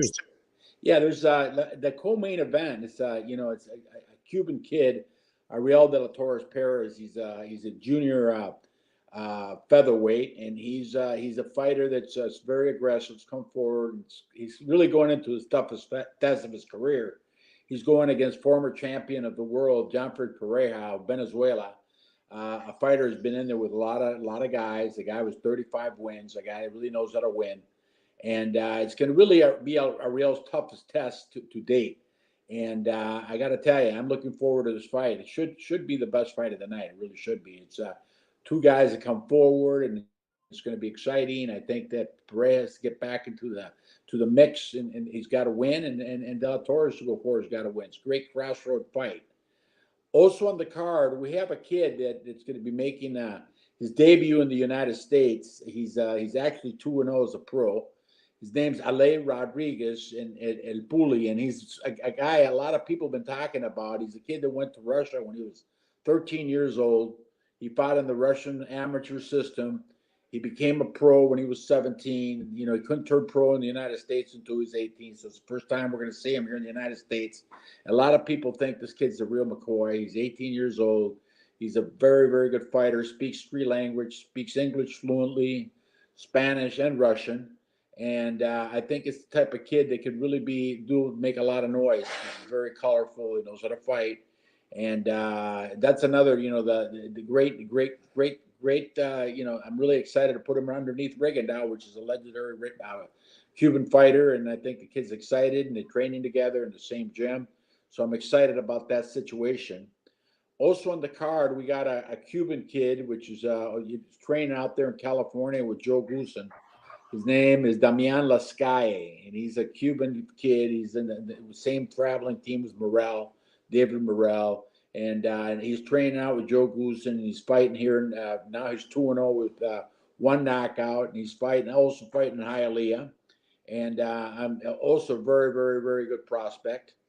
And the guy that's going to be on the card, and I'm kind of also a lot of people are talking about, is this Trujillo, the Cuban assassin. He's a bare-fisted guy. He's 1-0 as a professional fighter, but he's got a real good following. So I think it's going to be exciting to watch him fight. So in all, we got a 10-fight card. It's all good fights. Hialeah, every seat in the house is great. It's an outdoor venue. Right. A lot of fun. You can go out there early. You can eat. You can drink. You can gamble. People always stay, until 1, 2 in the morning gambling after the fights, and they party. So it's a great. We've been doing it for a while now, and the people have a great time out there. and great crowd, and it's a great atmosphere. Louis the Cuba's joining us. And Louis, let me ask you, is it harder now to find boxers because of MMA, and you've got guys that are probably going in that direction? What has changed about finding boxers nowadays compared to 30, 40, 50 years ago when you didn't have that other sport that obviously has given boxing a ton of competition? Well, I've been in boxing 40 years, and I remember when I first started, in the 80s, you could call gyms. There was 20 guys, 30 guys in each one of these gyms. You call Puerto Rico, and I mean every gym was loaded with guys. You could find opponents, and now it's not the same anymore. I think that I went from, I think in the last 15 years, you went from 9,000 licensed fighters to 4,500. So I think a lot of the kids here in the United States are. They're taking, it's tough. It's a tough route. Boxing's a tough business, and a lot of kids are going into baseball, basketball, football, where they can get a scholarship. And boxing, it's a tough road from the beginning, and it's always been a sport of really poverty, and now, you got the Cubans, you got the Dominicans, you got the Caribbean guys, the Mexicans always, and it's always going to be, those kind of fights now. There's a lot of good fights in the horizon, like this Ryan Garcia against Gervonta Davis, and there's good fights in the horizon, but I believe that boxing is tough. It's tough to find, like you say, it's tough to find guys, it's time to find opponents, and a lot of these. I know what I'm doing with a lot of these Cuban kids. I'm moving them along a lot quicker. I took David Morrell. I took him to Minnesota. I made him the house fighter over there with 2 professional fights. I fight him for the world title against Lennox Allen. He won the title. Now he's in the mix with everybody. He's 8-0. He's defended his title 5 times. And, I didn't waste no time with them. They got 400 amateur fights. They've been all over the world. And it's just basically getting ready to go 12 rounds. So you're going to be seeing a lot of guys with Guillermo Rigondeaux won the world title with 5 professional fights. But again, he came here when he was 28 years old, and he had a lot of amateur 2-time gold medal winners. So I didn't waste any time with him. I've been with him since the beginning. Louis, I'm getting a little feedback from your end. There's like something, I don't know if you have some interference with the mic or something, but when you talk, there's a lot of. So there's like some scratching going on. I don't know if you got a phone next to it or something causing any kind of interference. But anyway, so in finding fighters, now the other thing, Louis, I'm wondering if are you dealing with the guy that wants to be a two-way fighter? Because we're seeing a lot of that the guy wants to be a boxer and he wants to be an MMA fighter. Or how do you deal with those kind of guys? Or do you say, no, you either got to make a choice and stick to one or the other? Been dealing with any fighters that MMA and boxing at all. I haven't had any. I just basically, to be good at something, you got to do it all the time. The same thing to be great at it. And I had 23 world champions, including Roberto Duran. So I'm in the boxing business to make champs. I'm not in the boxing business to work with opponents. Yeah. No, I'm just intrigued by that because I'm watching guys try to do both. And then obviously with the other sport, I'm wondering how much it's affected boxing because it's a sport that I've loved for so long and it still goes under the radar. And I still think that there are great fights every month. If you really look for them, there's still some pretty good fights. You can really enjoy yourselves. Every time we have a card here, we always have a good time out here at Hialeah Park because there's always, a few fights on that card that just, bring the hell of an emotion out of everybody because they love watching it. So talk to me a little bit about some of the main events for this fight on the 24th. Well, the main event, of course, is Guillermo Rigondeaux. He's been fighting a veteran, Martinez, of 50 professional fights. And again, it's like basically, Guillermo's coming home party after many years of, fighting all over the world, coming back since the last card you were at, Fontainebleau. And he's got he's a well-known fighter. He's a guy that's had a lot of media attention from the time that him and Lara tried to skip on the Cuban national team, Brazil. They caught him, they brought him back to Cuba. So there's been a lot said about Guillermo Rigondeaux, and now it's basically at the end of his career. He's got to go out there and fight. Sit down, fight more, not box as much as and more. Now people want to see guys trade, and he's got to look for a knockout so he can get back in the mix. I know he left a 118-pound title. His 4 titles are going to be open now. He's going to get another shot. So this one's got to get by in Hialeah now on the 24th. Yeah, let's hope so. What's the fight before that? Fight before that is Ariel de la Torres. That's a co-main event, and he's going to be fighting the former world champion, John Pereira, Venezuela.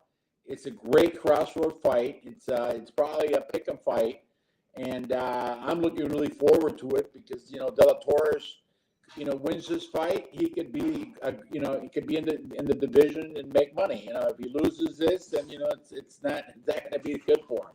And Pereira's got to win if he wants to stay in the mix. So it's a great fight. I think that we're going to have 10 fights. Get there early. Like I say, it's a great atmosphere. There's great time. A great time to be there. Tell us a little bit about Warriors Boxing, because I think you guys are doing a great job of contributing to local boxing here in South Florida. Well, Warriors Boxing and me and Liam Margolis, we've been partners for 33 years. Like I said, we had 23 world champs. We had fights all over the world. Muhammad Ali World Boxing Cup. We basically, worked with the promoters and did shows all over the world with them. And we do 4 shows a year at the Armory in Minneapolis, which is a great boxing building with PVC, and we promote basically all over the world. We right now, we got a great stable of young fighters. I was talking about Burrell, the guy's a world champion. Now they're talking about him fighting the winner of Plant against Benavides. We got Frank Sanchez, ranked number 2 in the world. We're waiting to see what's going to happen with the Fury Usyk fight, and we're in line for something there. And Leonard Perot's fighting this weekend on Showtime. He's the opening bout on Showtime. He's fighting an undefeated Ukrainian. We got a kid that's going to be, fighting possibly for a world title very, very soon. Is this kid O'Mara? He's a Cuban kid, lightweight. He's going to be fighting at Caribou Real on the 25th. Very, very good lightweight. So, we got a lot of great young talent. Jobis Gomez, he's already on Showtime. He's had 5 professional fights. The son of Jose Gomez, the great Cuban amateur, gold medal winner. And, he's also a great, great prospect. On the 24th, you're going to see, top 3 probably Cuban prospects, with De La Torres, Sky, and Ali Rodriguez. So everybody should come and see this kid. This kid is a really, really, entertaining fighter. He's a great story. He left Cuba when he was 13 years old to Russia, and basically learn the boxing system there as a kid, and knows 3 languages, and I think he's going to be a very, very good pro.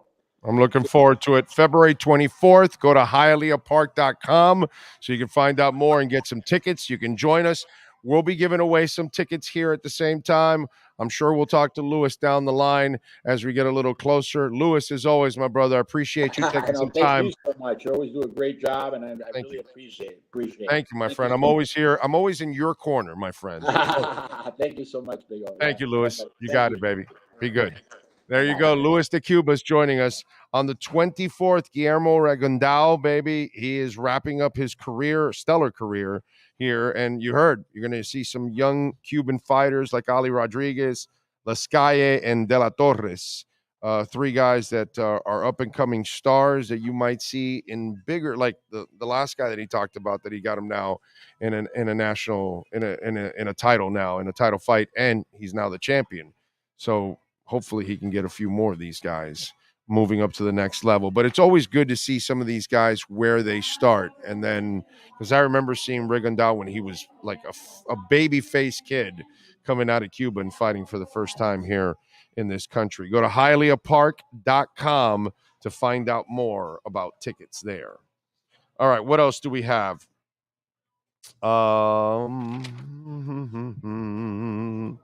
Burt Baccarat died at 94 today.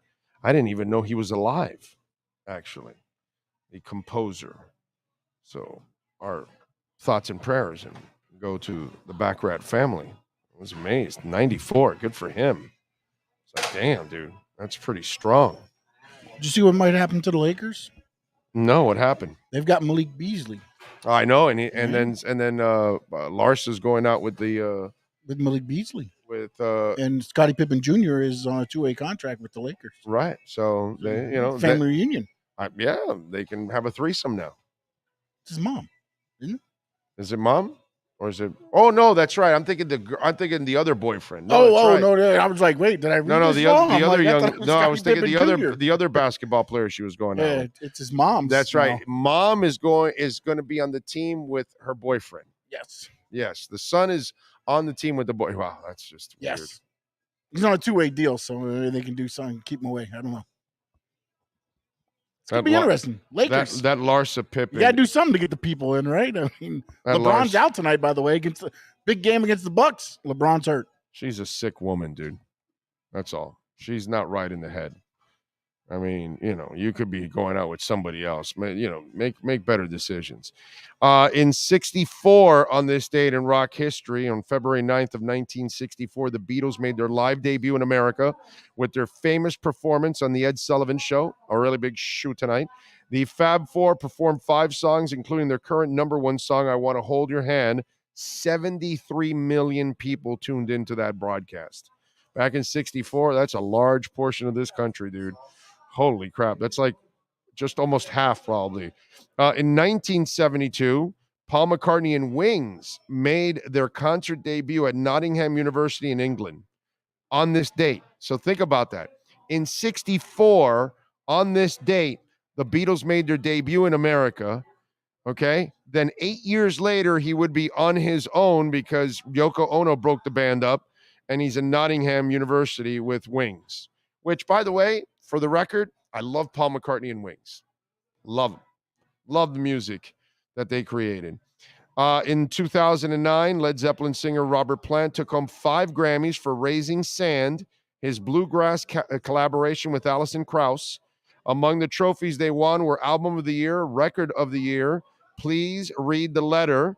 Bruce Springsteen also left a winner, scoring the Grammy for Best Rock Song for Girls in Their Summer Clothes.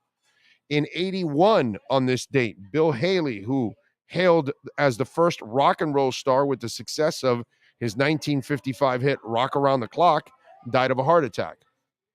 And in 2009, Foo Fighters' Dave Grohl, as well as his record label, sued Miramax Pictures, accusing the Disney-owned production company of unauthorized use of a Foo Fighters song, Big Me, in trailers for the film Rounders. Ooh. Made a little money off of that. I can tell you that. That's for sure. And congratulations to the Scorpions. I wonder if my man, Dude 67, did you put this in your hair metal collection there? Scorpions 91 classic Winds of Change has passed 1 billion views on YouTube. Upon its release, the Crazy World single topped the charts across Europe and was the number 4 hit in the U.S. in its companion video and was uploaded to YouTube in 2009. 1 billion views of Winds of Change video. A hell of a milestone, says the band. Thank you to all the rock believers for watching. It was written by Klaus Meine, the singer. The power ballad became the soundtrack for the end of the Cold War, inspired by the experience of playing at the Moscow Music Peace Festival in '89. Wind of Change embodies the feeling of hope, optimism, and the prospect of a better future. When we came on stage in the Lenin Stadium and started our show by playing Blackout, explained Maine in 2020, all the Red Army soldiers who function as security threw their hats and jackets in the air, turned to us, and became part of the crowd. The world was changing right in front of our eyes. It was indescribable. There you go. Congratulations. A metal video, a metal ballad hitting 1 billion views. I think that's pretty freaking cool, actually. See, what do we got? We got any questions here down the stretch of the show? Big O, do you play a musical instrument? No. I tried to play guitar, and then I learned why I struggled so much to play guitar. And now I want to start it again. It's funny, right? And I'm not ambidextrous. I'm just weird. Okay? Like I write with my left, but I eat with my right. Okay? They're like I do things that are right and left. And I didn't realize it. You know, the normal thing is to play your guitar right-handed. Okay? Cuz when you see them on stage, the guitar neck is always going that way, right? Because they're right-handed. And so I started playing.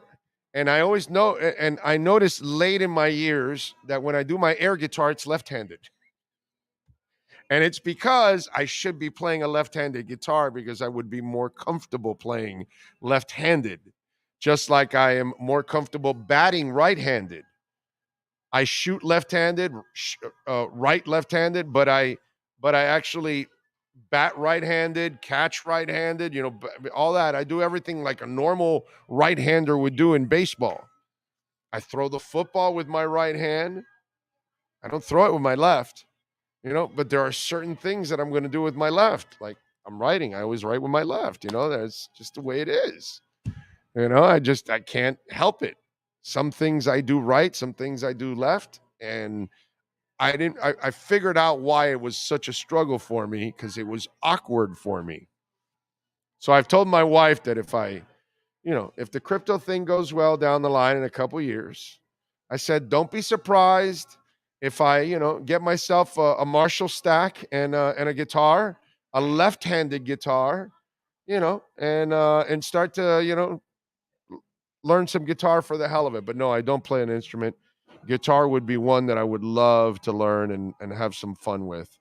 But the next time I do, I will get a left-handed guitar to play just for fun. Let's see. Scorpions are on, it says Dude 67. All right. There you go. You don't throw left like to it? Nope. I throw right. I'm a weirdo. I'm a complete weirdo. There's really no other way to describe me. It's just I don't know how many of you have that burden that you do some things right and some things left, and you have no idea how it came that way and how it happened and whatever. You know what I'm saying? Just one of those things. So, yeah. Big O, who's on your Mount Rushmore of drummers? Oh, God, that's so hard. I've been asked this before. Neil Peart, Ginger Baker, Keith Moon, Dave Portnoy,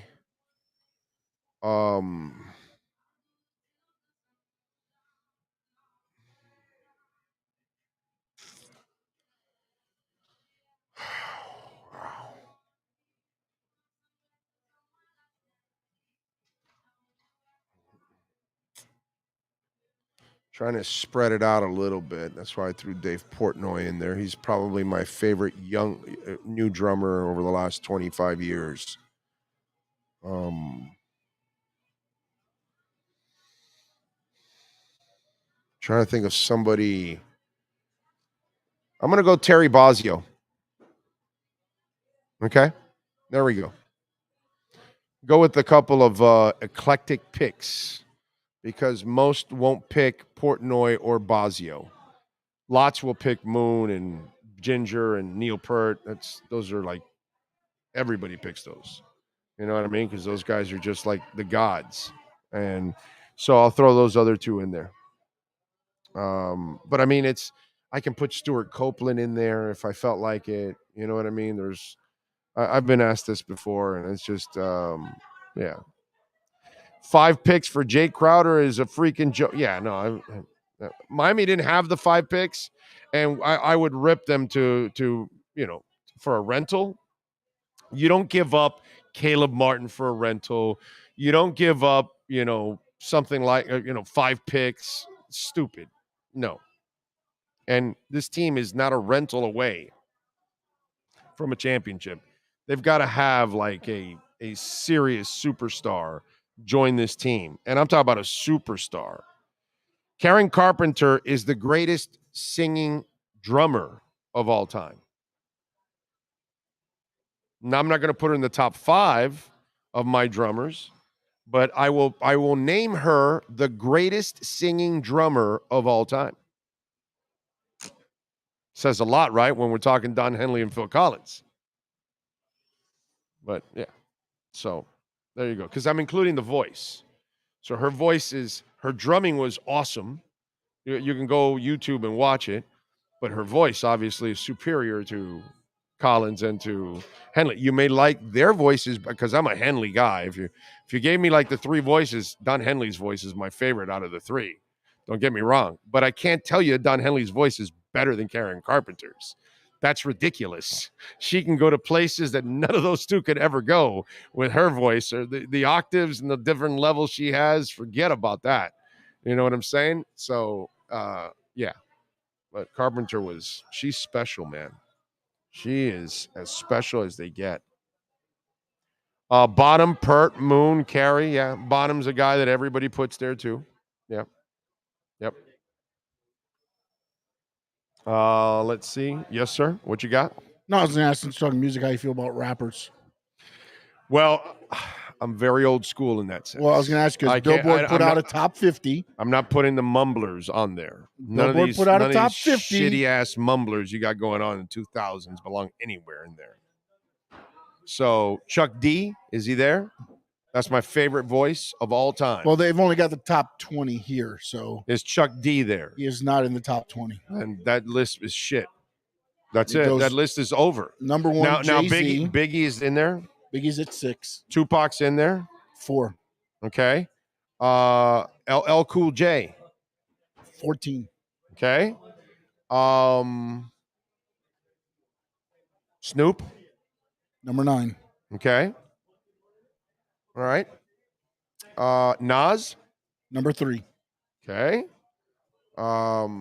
Let's see. I know I one of the guys I love of this era now.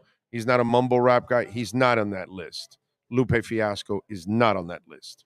But I love him. Not on the 20. No, I don't know if but I love Lupe Fiasco. Out of the young rappers, he's one of those guys. I don't like the mumble rappers. Those guys, they can get lost and go play in traffic or something. Those people have no talent. But the guys I'm talking about have like real talent. Let's see. Eminem. Shit. Number 5. Yeah, Eminem's in my top 5 for sure. Beastie Boys, are they there? They're not in the top 20 here. That's bullshit. Okay, so that list means nothing. If you don't have Chuck D and the Beastie Boys in your top 20, okay, of rappers, then, sorry. Beastie Boys not only were great rappers and great lyricists and fun, but they also made real music. Like they can play instruments. They were like legit musicians. So yeah. Want to hear their top 20? Go ahead. Number 1, Jay-Z. Okay. 2, Kendrick Lamar. Okay. 3, Nas. Okay. 4, Tupac. Okay. 5, Eminem. Okay. Yeah. 6, Biggie. Okay. 7, Lil Wayne. Yeah. 8, Drake. Whiny little voice, Lil Wayne. 9, Snoop. 10, Nicki Minaj. What was it? 8? Drake. Okay. All right. I'm not really much of a Drake guy, but I get it. He does have skills. 11, Kanye. Okay, Number local. 12, Andre 3000. Oh, yeah. No, I put both of them together, Yeah. but go ahead. No, that's why I started looking at the list a little bit real quick to make sure I didn't miss when you said BC or anything like that. 13, Rakim. 14, LL Cool J. 15, J. Cole. Oh, yeah. My daughter loves J. Cole. He's good, dude. He's good. 16, Scarface. Oh, I don't know 17, much. 50 Cent. 50 Cent made the top 20? Yeah. 18, Ice Cube. I put DMX before 50 Cent. 19, Missy Elliott. By the way, I love DMX. DMX, you may not call him the greatest rapper, but I love his style. It's one of my favorite styles of all time. Love DMX. Okay, what and number 20 was Big Daddy Kane. Ooh, Big Daddy KRS-One is not there? In the 20. There's a top 50. I only have 20 on this. Right here, KRS-One is one of the best rappers out there, bro. KRS-One doesn't get the love that he deserves. That's just wrong. Just wrong. Wrong. How do you not have Chuck D there? Are you out of your minds? Wow. That's just wrong. That's disrespectful. Damn. Well, Dre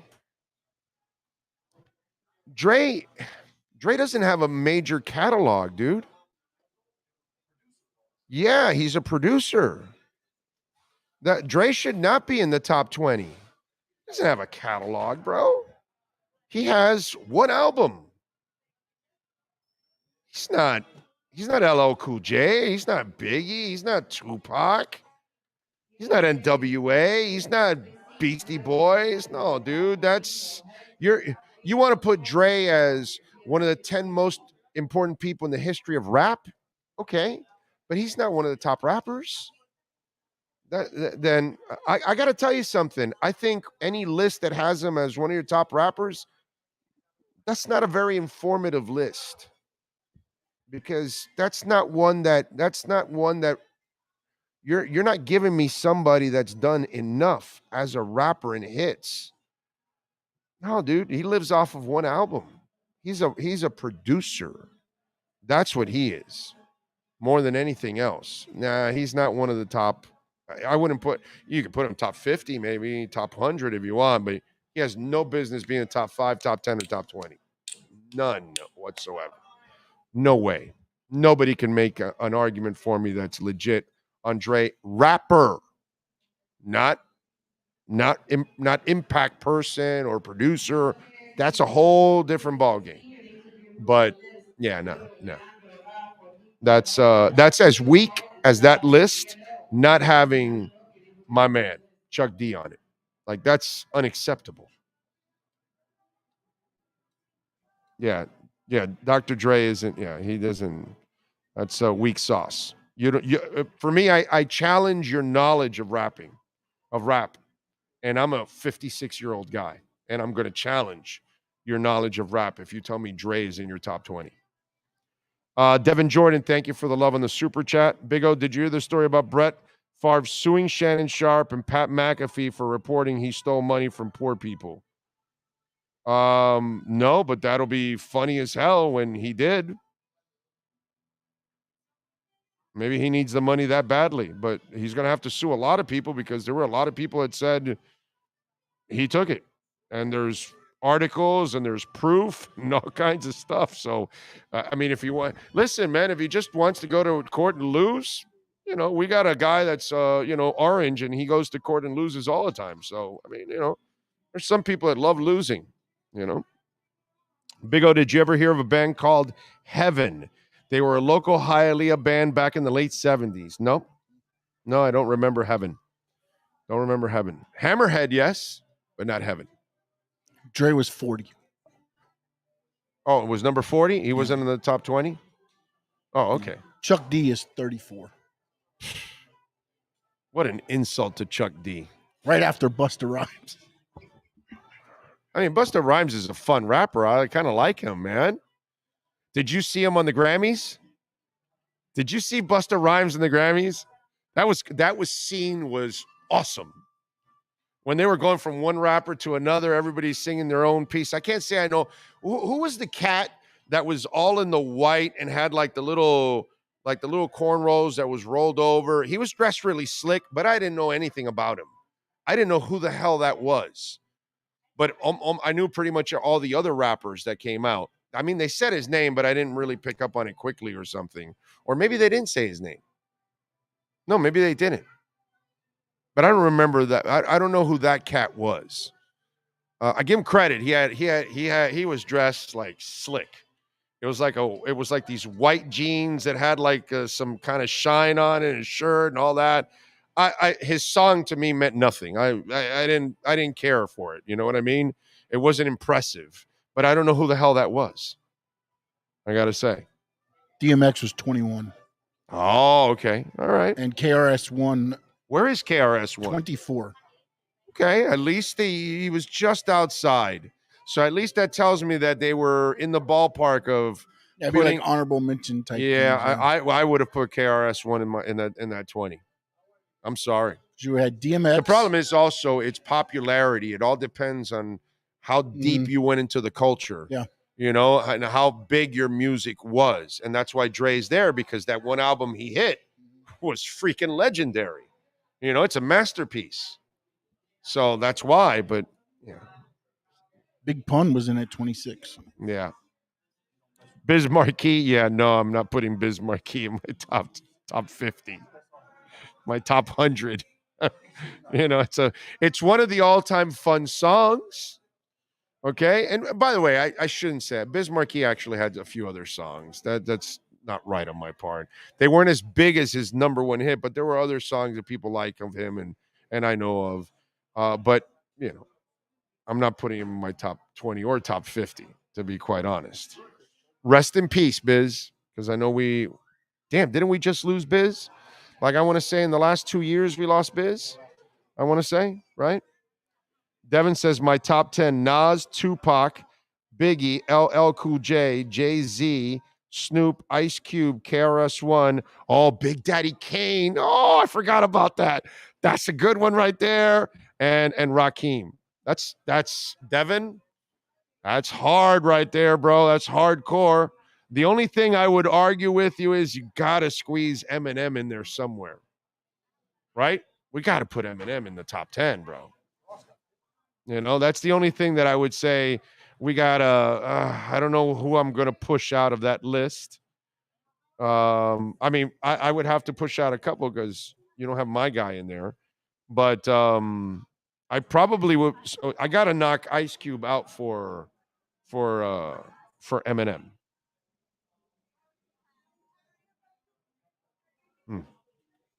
What about Game? I always thought he was an underrated rapper. Yeah, Common too. It's another guy I like. Yeah, those are some of the guys. Those guys, yeah. It's just, you know, when we get to top 20, we're talking about the best of the best. You know what I'm saying? And when we're talking top 10, like Devin just put out, it's so hard to nail it to the top 10. Because think about it, he doesn't have my man Chuck D in the top 10. And for me, Chuck D is top 10. Just amazing. Politically, what his message was behind his rap, his as a lyricist, and then his voice is so freaking awesome. God, his voice is the best. The best. Chuck D's voice. Oh, man. What you got? You're going to say something? Because I didn't want to interrupt your rap talk and everything going on because I got a little bit. Where are we going? Let's go. Dave McMenamin. Oh. We've had him on the show, haven't we? Yeah, we have. Yeah. LeBron's boy.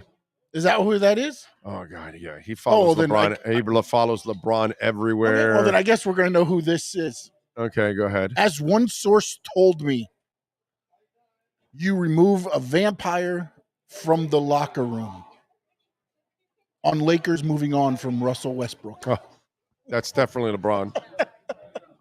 Dave McMenamin, I think he lives in LeBron's house. You know what I'm saying? I guess we know who that source is now. Yeah, he covers LeBron everywhere he goes. It's like he's made a good living out of that. Supposedly he and Malika Andrews are going out. Way to go, Dave McMenamin. If that's the truth, it's Dave McMenamin, and wow, he outkicked his coverage by miles and miles and miles. Like miles. Seriously. Malika and him? Like Malika's gorgeous. Wow. Like you would figure Malika would get, you know, if she wanted to, I'm sure, because she's gorgeous. That's I did not see that pairing together. Dave McMenamin and Malika Andrews. That's it's kind of weird. That one was like, wow. I don't know. Ludacris was great too. Yes. Ludacris is good, no doubt. Didn't Ice Cube write most of the NWA? He has to be in there just for that.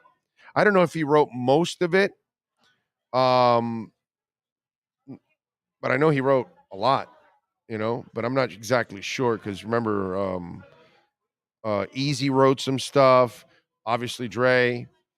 I don't know, and plus, by the way, Ice Cube also did his own stuff. You know what I mean? I don't know how you leave Eminem out of any top 10. You know what I'm saying? Like it's impossible for me to leave Eminem out of any top 10, even top 5 for most. I think Eminem is like, he's just one of those like Biggie and Tupac and LL Cool J. These are just some of the most impactful and greatest rappers of all freaking time. So I have a hard time leaving Eminem. Like, Devin left him out. That guy is just as special as it gets, man. So anyway, we are out of here. We thank Matt Verderam, Alan Poupart, as always, Luis de Cubas for joining us. We thank Sean Stanley, also the man that masters this program every single day. We thank you as well, Will. Thank you, sir. Thank you. Appreciate it. It's my pleasure every day to do this. We thank John Brunetti Jr. We thank, of course, Frank Fiore, Steve Calabro, all the great people out here at Hialeah Park. Remember, we got boxing on the 24th. Go to hialeahpark.com if you want to get more tickets. Come on out here and enjoy the loosest slots in the state. I am not kidding. Loosest slots in the state. That is documented. All right. No casino in the state has looser slots than we do here at Hialeah Park. The other thing I want you to do is I want you to keep the people in Turkey in your thoughts and your prayers. The number has risen over 15,000 when it comes to the deaths after the earthquake. And what those folks are going through is just something that we would never want to experience. So if you can help those folks out there, if you can make a donation, but if you can, at least keep your thoughts and prayers with the people in Turkey, because nobody deserves that. We will see you tomorrow morning. We're coming to you live from Acura Pembroke Pines, correct? So we'll be at Acura Pembroke Pines tomorrow at 15601 Pines Boulevard, just off of I-75 and Pines. We'll be there starting off like we normally do, 10 a.m. See you tomorrow, same time, same place, same bat channel. Have a great one.